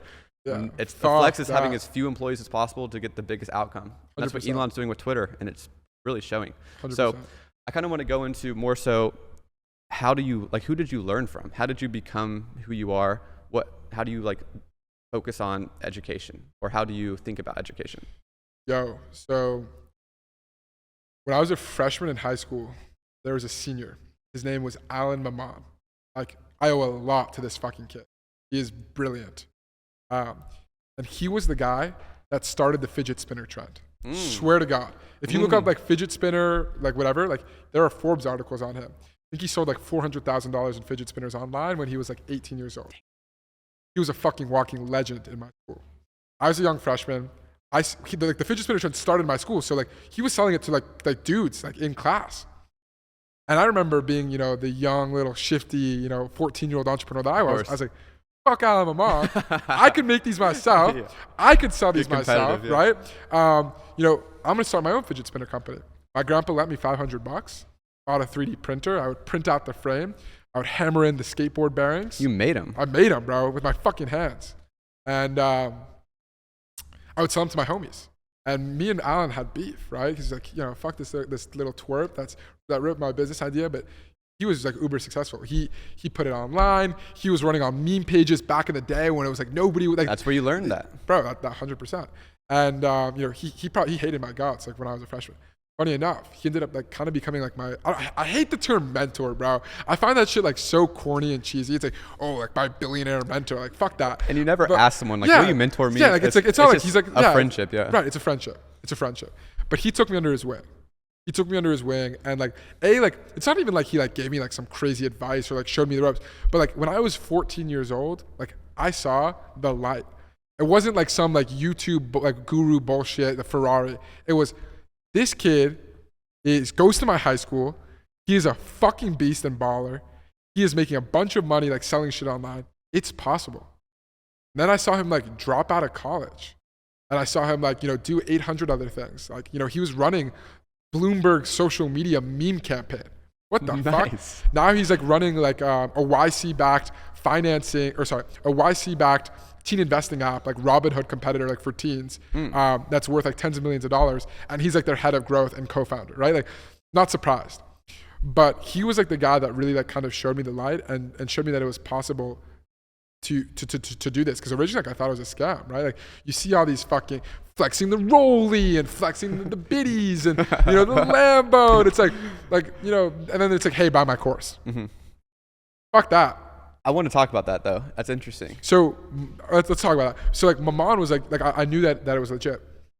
When I was a senior in high school, Maman was head of growth for this app called It's Me. And he brought me on the team to streamline the influencer collaboration process. And he was the guy that was the first person to TikTok. This was like when it was weird. So he's an innovator. He's a huge. Visionary, baby. Huge. And this was like when it was weird to be on TikTok. It was like people dancing. And it was like weird. Like, oh, what? Like you're watching TikToks, you're making TikToks? But it was ripe for disruption. And it was ripe for disruption for 2 reasons. First, influencers on the platform had never done a brand deal before. There were no brand deals on TikTok because, you know, there were no companies that were like, you know, they're throwing money at them. So you were able to get brand deals for pennies on the dollar. 2, The second reason why like it was ripe for disruption was the viewers weren't seeing any ads, right? Like if you go on Instagram or Facebook, whatever, it's, you know, every 2 posts, it's a fucking ad. With TikTok, there were no ads. There were no like, you know, collabs. There were no influencer deals. So like, it was like a holy shit, like money printing moment. So he was head of growth at this app. He brought me on the team to streamline the process. I assembled a team of virtual assistants. We fucking scaled that shit up. We brought that app to number 4 on the social networking charts. And this was right behind Instagram, Facebook, and WhatsApp. Damn. They are, you know, you're not going to pass that's Meta. Yeah. Facebook, Instagram, WhatsApp, that's Meta. They're a multi-billion-dollar conglomerate with, you know, fucking, you know, tens of thousands of employees. This was an app with a team of 6 engineers and like me and Maman spearheading, you know, growth. And we brought it to number 4. It was crazy. That's really impressive. And it's so hundreds of millions of views. Yeah, it's so crazy that this person went to your high school too. Yeah. Seeing that it's possible is really the biggest motivator. And by the way, my web developer also went to my high school. Like we were in the same grade, we were homies, and he's a fucking killer. He's an animal. Shout out Zach Malter. And he has like his own, I helped him like kind of scale his agency where he just hired his first employee and now he's working for like 8 other e-com brands, like all my homies in the space, and he's gonna fucking kill it. But yeah, man. Having people you can trust is really important. Oh my God. Because you go through a lot. It's a roller coaster. I know we're talking about the highlights here, but you've had some dark moments too. We won't go into it. They can go watch your channel if they want. What's your channel's name again? It's my name, Oliver Brocato. How do you spell your last name? Brocato. Okay, I'll link everything. Word. Okay, super interesting. Yeah. So I kind of want to go into what you touched on. So is there anybody else you've learned from online, by the way? Like anyone that you would notably read a book? Anybody you follow? I would say like it was a lot of trial and error, man. Like, you know, after the fidget spinner trend, like, you know, that exploded, but then it also died just as quick. And I made a little bit of money off the fidget spinners, and I learned like Etsy and eBay, but after it died, I was like, all right, like now what do I do? So then I started knocking on doors, and I ran like a social media management company. But you know, clients were constantly churning because they're like, okay, what revenue are you driving? You're posting on Instagram for me, but like you're not driving any sales. So then I moved into like social media marketing, and then I tried drop shipping, and then so you're just in it full time. I was in it, and a lot of unsuccessful ventures. School of hard knocks. That's what it was. Did you go to college at all? Yeah, I went for a year and a half. I went to the University of Michigan. I was studying business at Ross, which was a joke. How'd you get in? I come from a family where like education is super important. My sister goes to Yale. She was valedictorian, like she was salutatorian. She was teacher's pet, and then there I was class clown. You know, teachers would be like, "What the fuck, Ali Brocato to Ollie Brocato?" My name's Oliver. People call me Ollie. They'd be like, "Ali Brocato to Oliver Brocato." They're like, "What the fuck is good, right?" But like, you know, I don't want to like toot my own horn here, but like. My dad's a fucking brilliant. My dad's brilliant. What's he do? He's in finance, corporate guy. My mom went to Harvard Business School. She's brilliant. God damn, pedigree right here. Yeah.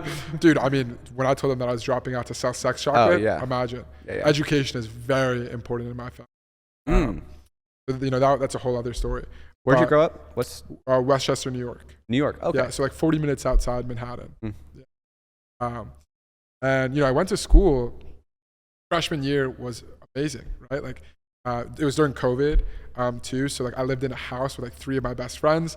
I was like developing tabs, but it wasn't that intensive, right? Because it was over such a long period of time, and there was a lot of like waiting. I don't know if you can resonate with that, but there's like a lot of waiting for stuff, right? Like we couldn't start photography until we got like the packaging, right? And we couldn't get the packaging until we get to the design, right? And so like it was spaced out over 11 months, but I wasn't like grinding on it day in, day out. It was like, you know, grind, and then it was like wait 2 weeks to starting get a process back. And then like grind, and then it's like wait a month to get the sample. So like there's a lot of waiting.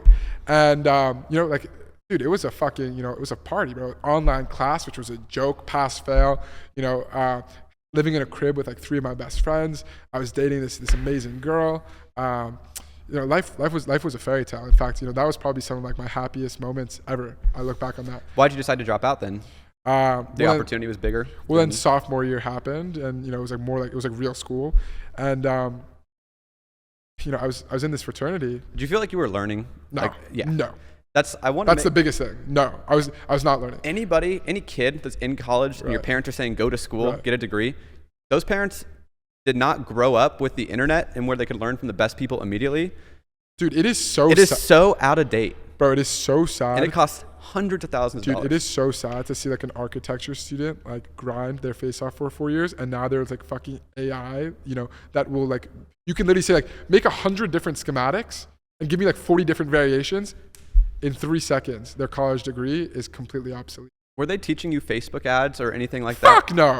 Fuck no. I took an e-commerce class, biggest joke in the world. I did the website project on my own company, Tabs, and the professor gave me a B.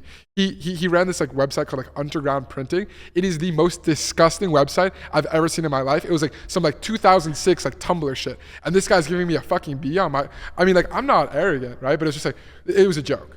And school was a joke. In one of my Ross business school classes, which was the second best undergraduate business school in the country, we were playing with Play-Doh, bro.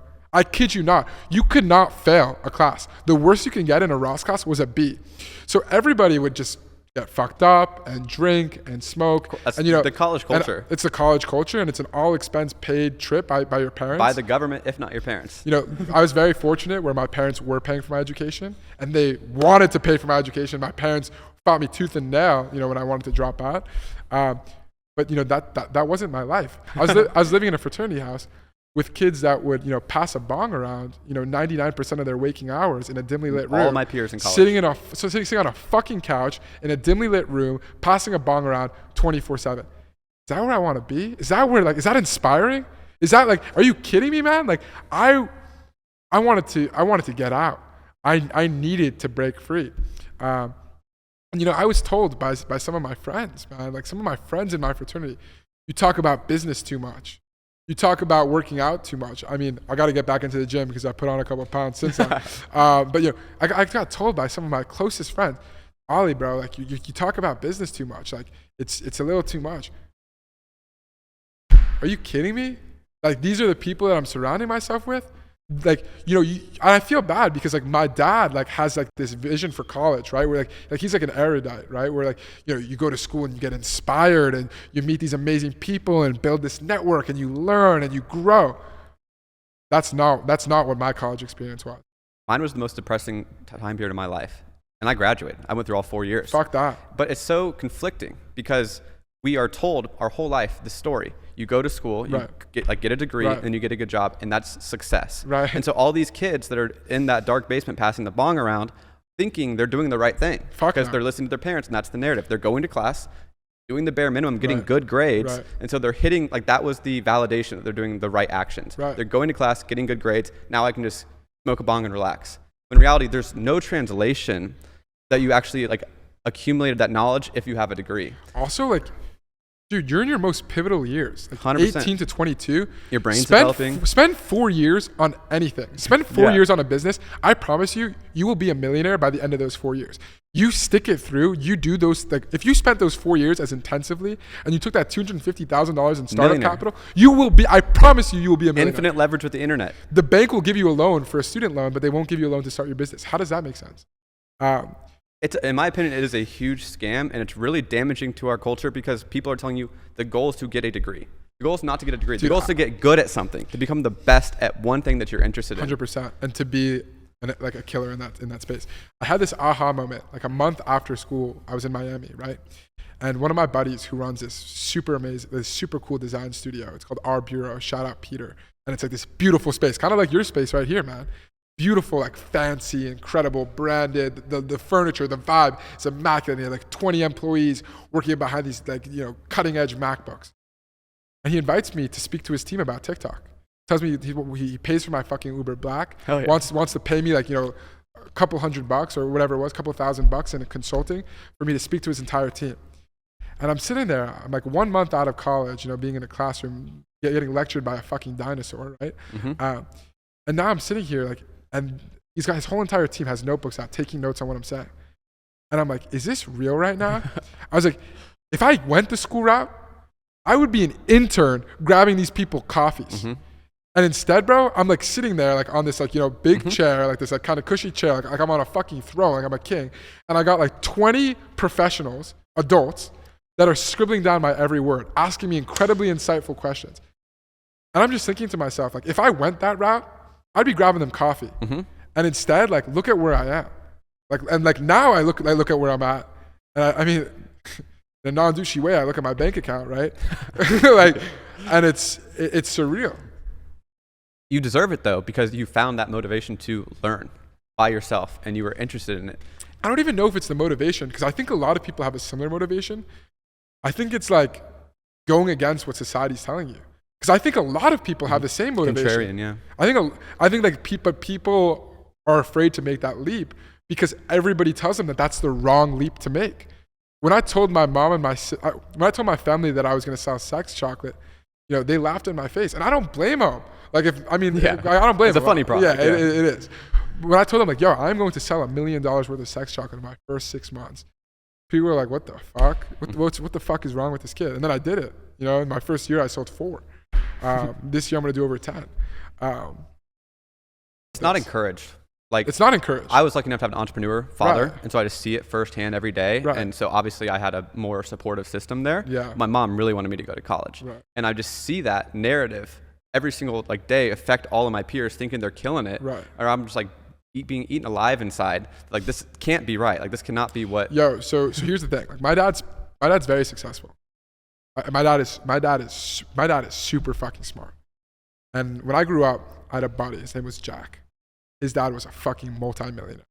And my dad and his dad were on the same level, like in terms of intelligence, in terms of, you know, professionalism, like if you measured them up, I would say it was pretty damn even. Maybe my dad was even smarter.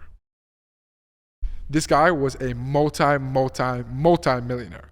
I'm talking Lamborghini, I'm talking McLaren, Rolls Royce, and like they were like my second family to me. And like I would go to their country club, I would go on vacations with them, I would go on their fucking, you know, I'd go on a yacht with them.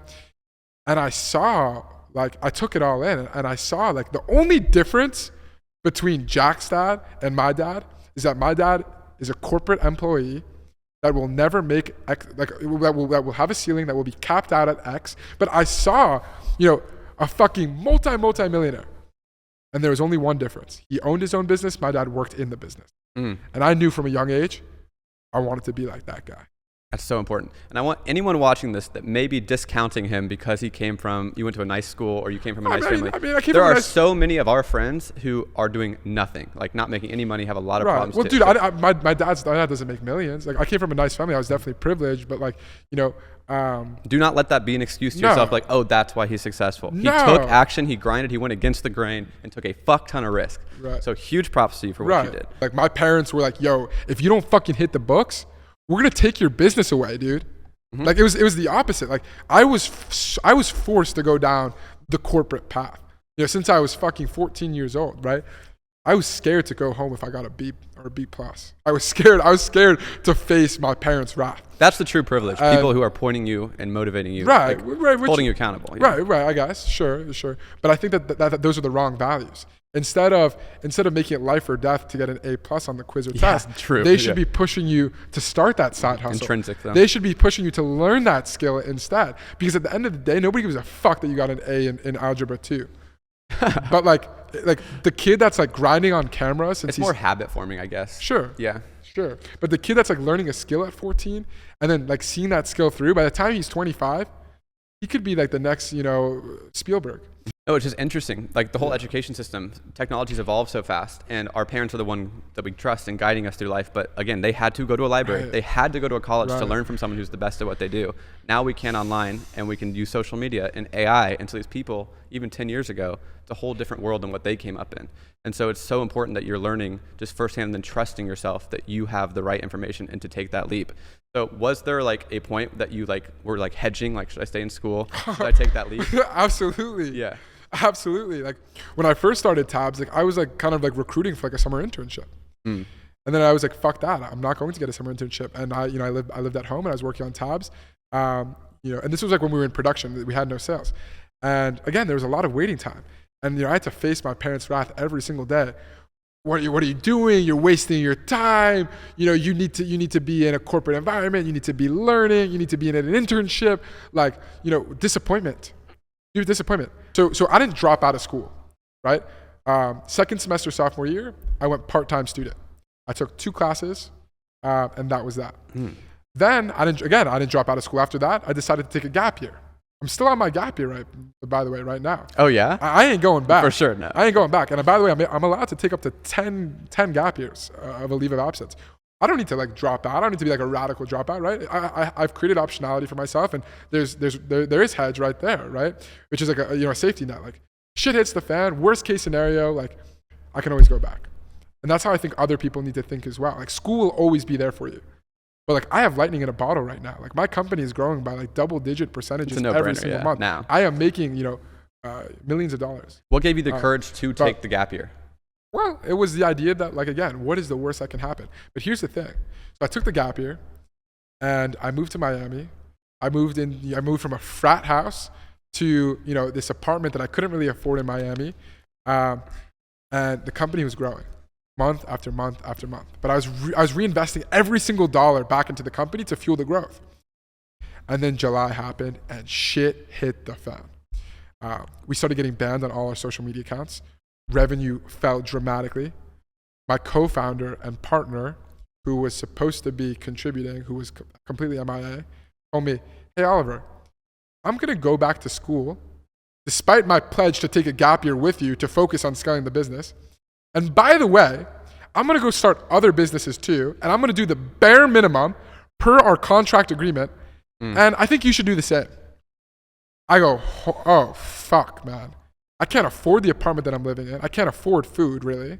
Because I'm like, again, like all my money's like tied up into like buying hundreds of thousands of boxes and chocolates, like in order to sustain it. Like sales are falling. I'm living in this penthouse in Miami, but I can't even afford to furnish it." And I'm sitting there thinking, what the fuck did I do? I call up my academic advisor. I say, I need to go back to school. She goes, "Oliver, you can't go back to school. You didn't take an economics class, which is a prerequisite in order to assimilate and to enroll in Ross. You need to take that economics class, and you can't jump back into Ross halfway through. It's not like a semester thing. Ross is like a very like particular curriculum. You have to wait a year." So I was forced into like this gap year, and I ended up moving back home, and I was incredibly depressed, man. I gave up. Like my parents were paying for my education, quite frankly. They were paying for my school. They were paying for my room and board. I was going to be living in a crib, again, with like homies from school, and life wasn't that bad, at the end of the day. Like, as much as I can shit talk it. That's the dangerous part though, yeah. That is the dangerous part. But as long as I can shit talk it, right? Like my parents were paying for my food, my room, my board. I'm living with friends, their parties, their girls. It's a vacation. Very easy to get comfortable. Very easy to get comfortable. And instead, I'm in the last place I want to be, which is back home with my parents. And by the way, my parents at this point moved from New York, the bumblefuck Tampa, like 40 minutes outside of the middle of nowhere, right? And I'm completely isolated. I'm completely alone. The company's tanking. My co-founder's back at school, partying with his friends, having the time of his life, starting other business ventures. And I'm sitting there with my dick in my hand, and I'm like, fuck, right? It was like probably like one of like the lowest points for me. And now granted, like, at the end of the day, it's all perspective. Like I'm very lucky and fortunate that like I was able to move back in with my parents, and the feeling is shit. You don't have to sugarcoat it. Like the feeling was shit. And man, like for a little bit, I gave up hope. I stopped working out and like got a little fat, and I stopped seeing people. Like it starts to affect your life. Like I wasn't like showering every day, and like I wasn't like as like hygienic as like I should be. Like, you know what I mean? Like I started to like have like more acne and break out, because like it starts to like permeate into every aspect of your life. I got invited to, like with my family to like go to like this football game and see my cousins. Can't even have fun. And I was like, I'm not going. I can't see. I don't want to see them. I'm like this loser that like moved back in with my family, and like I was supposed social pressure. Dude, I was supposed to be 2007 Facebook in my head. In my head, it was I'm dipping school, and I'm about to fucking blow this shit up and be on a rocket ship. In my head, I'm fucking Mark Zuckerberg, like Facebook 2007, 100%. Right? Like, and this is the summer that's gonna change it all. And instead, I'm in the one place that is like, the one place that I don't want to be, which is back home with my controlling helicopter parents that are, in my fucking ear every day. You should have gotten a job. You should have been back in school, right? Like, terrible. But at the same time, it also forced me to put my back against the wall. And slowly, like I started to build things back, and I started to build a team, and I started to, bring on like some killers. We moved into Q4, Black Friday, Cyber Monday, Christmas, holiday season, soon after Valentine's Day, Q1, and things started to rebound and explode. And after July, we have been growing month after month after month. where we're now going to be pushing over $1 million months. And you know, I moved out, thank the Lord, right? Like I moved out. You know, I now live well, first of all, what I did was I traveled for a month and a half all over Europe, and I got excited about life again, man. I went from a place of not. Was the business running still? Yes, like, the business was running. Were you just waiting? No, the business was running. The business was growing, and like things were starting to fucking move. And I started to build a machine. I started to build teams and people, and like it stopped being me, like carrying everything on my back, and I started to build a business. I started to work on the business instead of working in the business, and I decided like, you know, I need to get excited about life again, because, you know, here I was living in my parents' house, and I wouldn't leave it, and I wasn't taking care of myself, and I wasn't seeing people, I wasn't socializing, and I'm in this place for like fucking 3 months. Like, I got to get out. So I booked a one-way ticket, and I backpacked and traveled around Europe, and it was amazing. I fell in love with a girl in Italy. Like, you know, like I started like dating this girl. I mean, dating. Strong word. You know, I started seeing a girl in Milan, and I started making friends in places, and I started to get like high on life again. And you know, people will tell you like, yo, like your business isn't going well, or your business is going well. Like you need to grind, and like you need to go. You know, you need to go into monk mode, and fuck that. If you're not there mentally, how the fuck are you gonna run a business? If you don't wake up and you're not excited to tackle life, and you're not excited about like living, what's gonna motivate you to run an e-com brand, right? Like at the end of the day, what's the purpose, right? And so I kind of like rediscovered like just, you know, my passion for life and for experience, and then I ended up like after, you know, my little episode of traveling and running the business, I ended up kind of planting my flag down in Scottsdale, Arizona, and I moved into an apartment with two of my best friends. They're both e-com TikTok guys, which is amazing to be around. And you know, here I am now, and the business went from $60,000 a month in July, and now we're pushing over $1 million a month. It's so impressive, bro. And you earned every inch of it. You went through those hardships, and that's what got you here. Right. And that barrier to entry of making a good product, taking a year, is what's going to set you apart and why other people don't do it. So absolutely, you've made the right decisions, and though it took longer, it's paying off clearly. So congrats to you, but it's only the start for you. You're fucking 21. You're on a great trajectory, and you're going to see this thing through to great heights, I can imagine. 100%. But my friend, I think it's really important to focus on actually like the mental health side that you said. Like not mental health, like that's a cliche, but like if you're not happy, like you're not going to make good decisions. It's going to be destructive. Right. So don't work yourself into the ground. Right. Like how are you going to be motivated to run an e-com brand if you're not motivated to wake up in the morning? Exactly. It's like people just need to think about it in sprints. Like there are 2 weeks where I do not sleep. Like, it sucks. And then there's like 2 weeks where I can't do anything because I'm waiting on my shipment to come in. I'm waiting on things. And so it's like, all right, I'm going to eat healthy, go to the gym, make sure I'm taking care of my body. And then it's kind of just, that's the balance. And then you're on the roller coaster of entrepreneurship, 100%. Highs and lows. So what's next? Like you hit these numbers. I guess really now that you've achieved success, like people probably see this on the outside and are like, wow, he's got it all now. He must be super happy. He must have it all figured out. Like, how do you view the next year, next 2 years of your business going forward? That's a good question. In regards to tabs, there are a lot of high leverage decisions that I can make that are going to result in a crazy amount of impact and revenue in terms of the bottom line. So, for example, right now we only sell within the United States. We're only sold domestically, but more than 40% of all of our traffic is international. So right away, just opening up our product to, you know, international countries will have a massive impact on our bottom line, right? So like that's like kind of like one big move that I'm gonna make. 2 is like is diversifying from my direct to consumer Shopify, you know, website. Right now, like 99% of all of our sales comes from our D2C Shopify site. I want to move, or not I want, we're actively, and you know, right now, like we're making these moves. We're moving to Amazon, we're moving to Amazon, we're moving to like Etsy, we're moving to Walmart, you know, all these online platforms. So I have a question on this. Yeah. Each one of those new verticals, how are you going about learning each one of those? Bringing on experts. Are you hiring them, advisors, or? Consultant, advisor, experts that are launching like those platforms. But like, so right now, like 99% of all of our revenue comes solely from our Shopify website. We're breaking onto online platforms like Amazon, Etsy, Walmart. We're breaking into wholesale and retail, right? Like gas stations, smoke shops, sex shops, convenience stores, hotels. Have you gotten deep into those, the actual Not yet. physical locations? Not yet. No. Like right now, like not at all. But like we're now like starting to kind of plant those seeds. And then, you know, I would say the other big move is like just increasing is coming out with new flavors, new experiences, moods, product lines. There's so many different ways that we can take this. And I think I spoke about this a little bit earlier, but I'll just reiterate, you know, we could become like potentially like the shroom chocolate brand and like corner that market. We could become like the Delta 8, Delta 9 CBD chocolate brand. We could corner that market.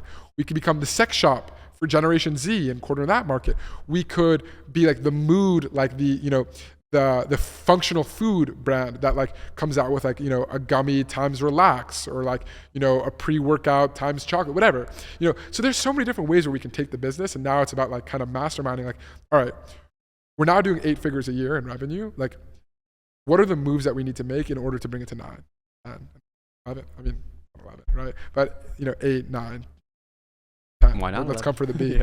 Yeah. So that's kind of like where I'm at, like where my headspace is at for Tabs. And in terms of like me personally, there are a couple other projects that I'm very passionate about, which I can't talk too much about, but I'm just gonna dip my toes into the software space.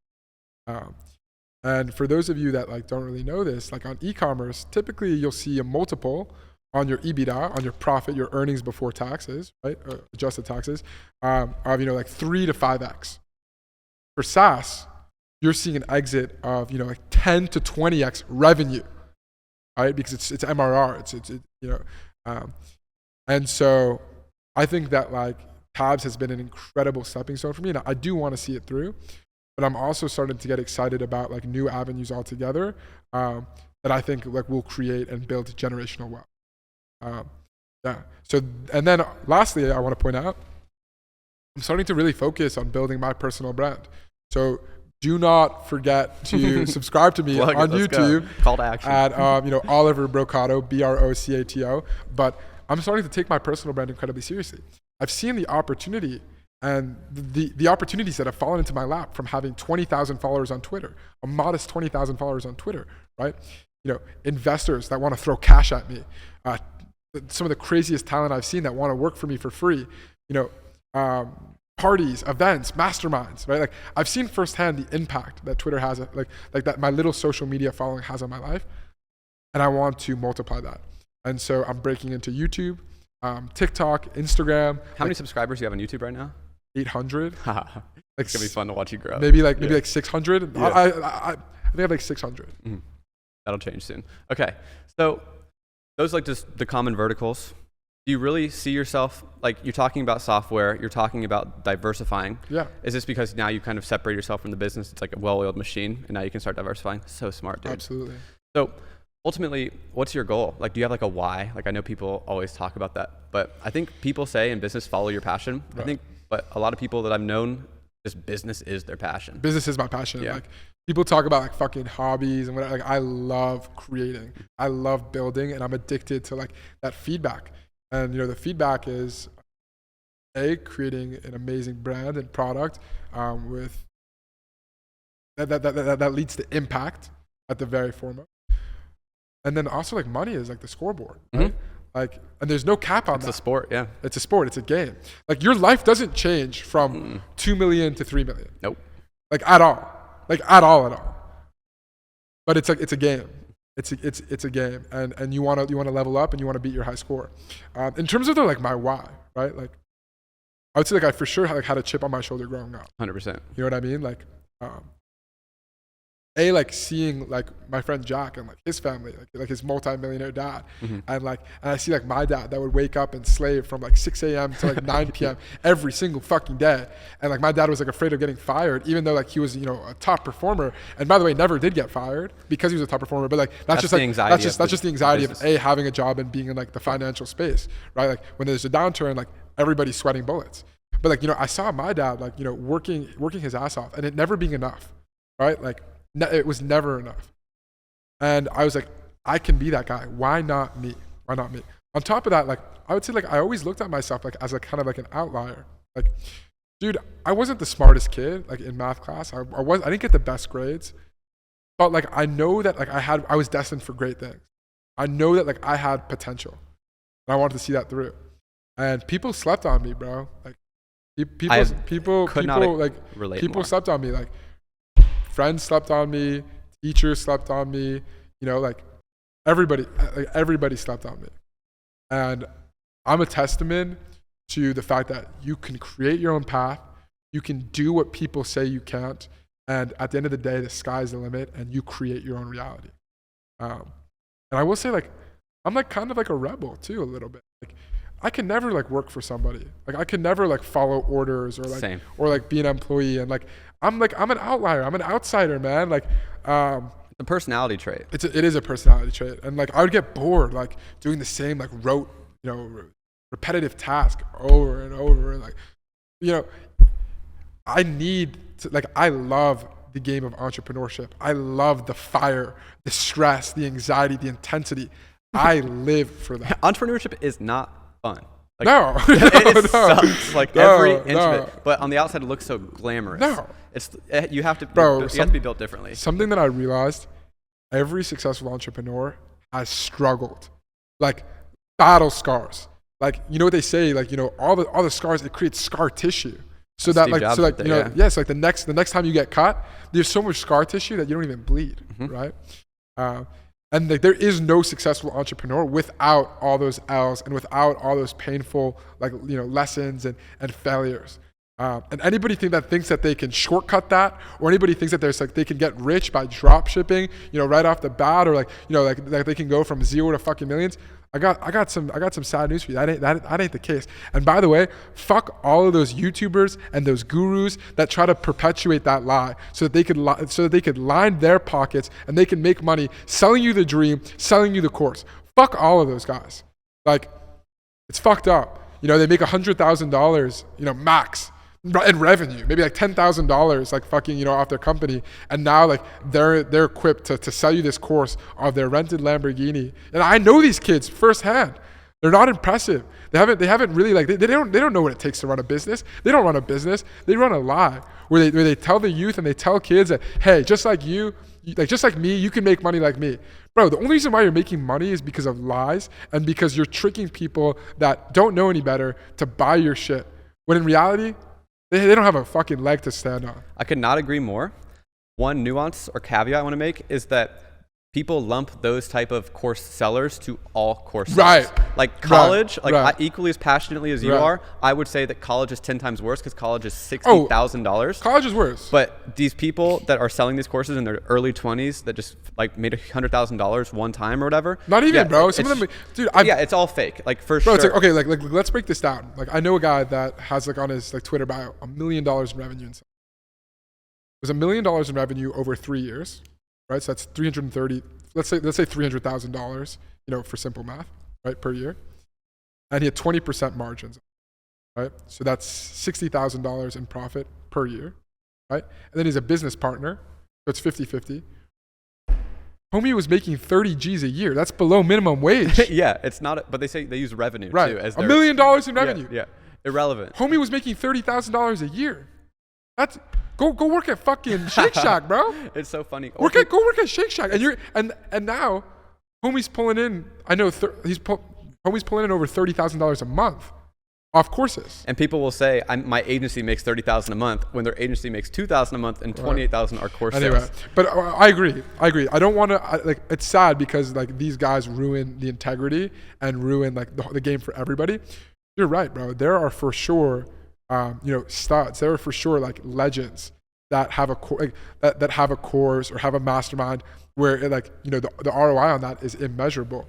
Unfortunately, though, like those losers have kind of like ruined the taste for the rest of the people. And so like, you know, it's hard to kind of like drop shipping of a personal brand. You know, it's hard to separate though, like the people that are legit from the noise, and that sucks. You know, but at the same time, like, I don't want to like shun it completely because you're right. Like, there are beasts that inspire, that teach, that, you know, like that help people like build, you know, fortunes. And it's not fair to shade the whole entire like space.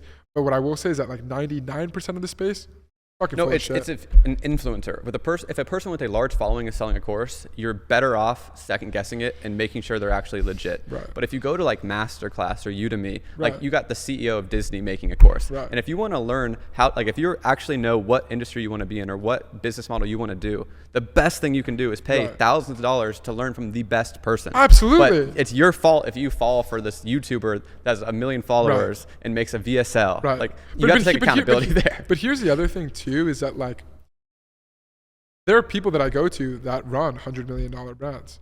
Like we're homies. Like my boy doesn't have a course. Like I get on a phone call with him and he's giving me like strategic advice and tactics. Like, so I don't know. I don't know about that whole thing. So then people's argument is going to be, if they're making so much money with their business, why are they trying to sell a course? Right. And which there is a counter argument to. Like If there's a lot of leverage in selling a course. Like right now, like Well, it's even if you're good at something, you should want more people to be good at that, unless it's direct competition. well that too. But I mean, like for example, I offer consulting like on the side. It's like a side gig. And I charge like $300 for 30 minutes, which is a lot of money. And it's like 7-figure, 8-figure brand owners. I saw your tweet on this. Yeah, dude. And the reason why, like, it's not like because I need the money, but I have like thousands of tweets coming in every day. I have like hundreds, thousands of DMs. Hey, I got a question for you. Hey, can you hop on a call, whatever. And so like that $300 like kind of fee separates the noise from the people that are legit. Such an important right? point. And so when I hop on those consulting calls, like I'm now talking to like real ecom people that run 7-figure, 8-figure brands, and they're incredible conversations. Oftentimes we become friends afterwards, and I for sure give them more than $300 in value. I'm plugging them Without a doubt. I'm plugging, because again, when you're at that point, all you need to do is optimize one thing by 0.1%. We're talking about tens of thousands of dollars, maybe hundreds of thousands of dollars, maybe millions, right? So if they get on a call and I'm able to optimize one little thing, they're seeing 100 times ROAS on that, 100 times return. And I see the appeal of the course, right? Like now I'm starting to like hop on quite a few consulting calls where I should probably either make it once, send it to all of them. Exactly.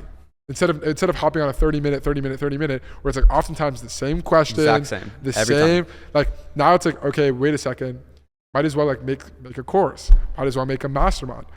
And this is something that I've been debating because I don't want to be another NPC like guru out there. Like the world does not need another one of those people. But at the same time, I for sure have like interesting stuff to share. I have like a different like voice, and I think that I could provide value. So it's something that I've been debating. I think you should, because you've clearly proven that you walked the walk first. And yeah, people are going to lump you into, oh, he's just a course seller. That's how he made his money. But those people's opinions are irrelevant. I don't know. I don't know if it's irrelevant, dude. Because like I look at other people, and automatically in my head, would you not work with someone them. just because they sold a course? I wouldn't not work with them, but automatically, like let's say I would like rate them a 9 out of 10 because like I saw them, and now I see like they're selling a course in their bio. Maybe they're a 6 out of 10. It's not to say I'm not going to work with them, but it's to say like they just dropped 2 points in my book for sure. Do you want to help people? Absolutely. How can you help the most people? And then people be, oh, we'll make the course free. But then it kind of goes into the like a balance of, is it worth my time? Then will these people actually take it seriously? That is because if you give it to free, they won't even take it seriously. If they take it, they won't take the course. They'll watch 2 videos and then shit on you publicly. So you actually want to charge to make sure you're only getting quality people. Because if I make a course on how we use Web3 in these big companies, that does not apply to like any normal person starting out today. They won't understand it. So you want to charge higher to attract a higher audience. That's valid. Just like a luxury brand. Right, which is what we were talking about with chocolate. For courses, you're right. It's the same thing that applies. You're right. You're 100% right. And so, this is something that I've been thinking about and grappling with. Yeah, but I mean, we'll see where things happen there. But like, I mean, like, fuck the money. Like, I make enough money. Like, for me, like, the personal brand has been just like invaluable in terms of like the relationships, the connections. It's access, bro. I got access to cutting edge information, cutting edge tactic, the top talent, investors. Anything that I want is one person away. So much more valuable. I put out a tweet and I can literally move mountains. Yeah, I think I can get in contact with almost anybody. I believe you. But I want to go back to the course thing real quick. Is like if I talked to Bill Gates, he couldn't help me at all. Like he is so far above me 100%. that it wouldn't even be useful. And so you just need to find those people that are like one step under you, so you can point at the 3 things. Like your advice on the TikTok UGC, guarantee you makes me an extra 6 figures this year. Guarantee it, just off this conversation. So there's value to that. But ultimately, there's so much value to a personal brand for every reason we just 100%. covered. And so it's worth doing. I think for courses, one last thing, I just love this. I spent $100,000 on courses myself. Most valuable in masterminds, most valuable thing I've ever done. Literally told me the exact playbook, how to think about things, who to learn from. But for like the business model, if it's for beginners, it needs to be free. I've never bought a course. I have not joined a single mastermind. And like, dude, I'm getting my information like straight from the mouth of like, you know, the top killers in the space. How do you meet those people? How do you get on a call with them? Twitter, man. Dude, I just like, since I started the company, I've been tweeting about my thoughts, like my philosophy, my perspective, and then just like sharing like what's going on in my life, like my journey and tactics and tricks and hacks of, you know, what I do. And you can follow me. Do it, bro. Yeah.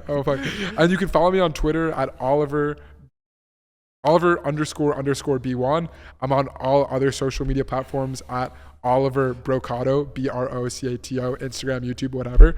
But like, you know, I've been like just putting myself out there, and it's unbelievable, man. Like before you had leverage, before you had results, how did you get in contact with these people? Obviously, you got lucky with this high school. It wasn't results. Like people aren't like, oh, like he made $1 million, he's valid. It's just like, dude, I'm myself. Like I was so authentic about like my views and like what I was doing, and people started following me, like just like be along, you know, on my journey and be along on the ride. And people Your were like, tweets, you're saying? Yeah, people were like kind of like living vicariously through me, you know, like, I'm a college student at the University of Michigan, and I'm like tweeting about like how, you know, I'm taking a picture of my MacBook and I'm in a lecture class, you know, and I'm like doing product research. And like, dude, if you have an interesting take and like, you know, you're unique in some sort of like, you know, way where like you're not just regurgitating the same bullshit that everybody else is hearing, people start to take notice. And over time, tabs started to get bigger and bigger, and over time my personal brand on Twitter started to get bigger and bigger, and I've connected with moguls, bro. You know, people that run multi-$100 million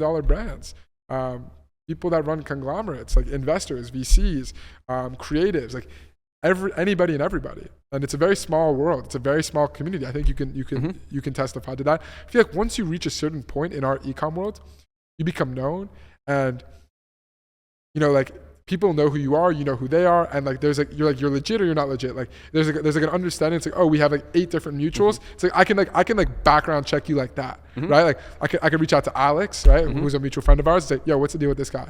And then I could like, so you know what I mean? Like your name and reputation starts to like carry a lot of weight.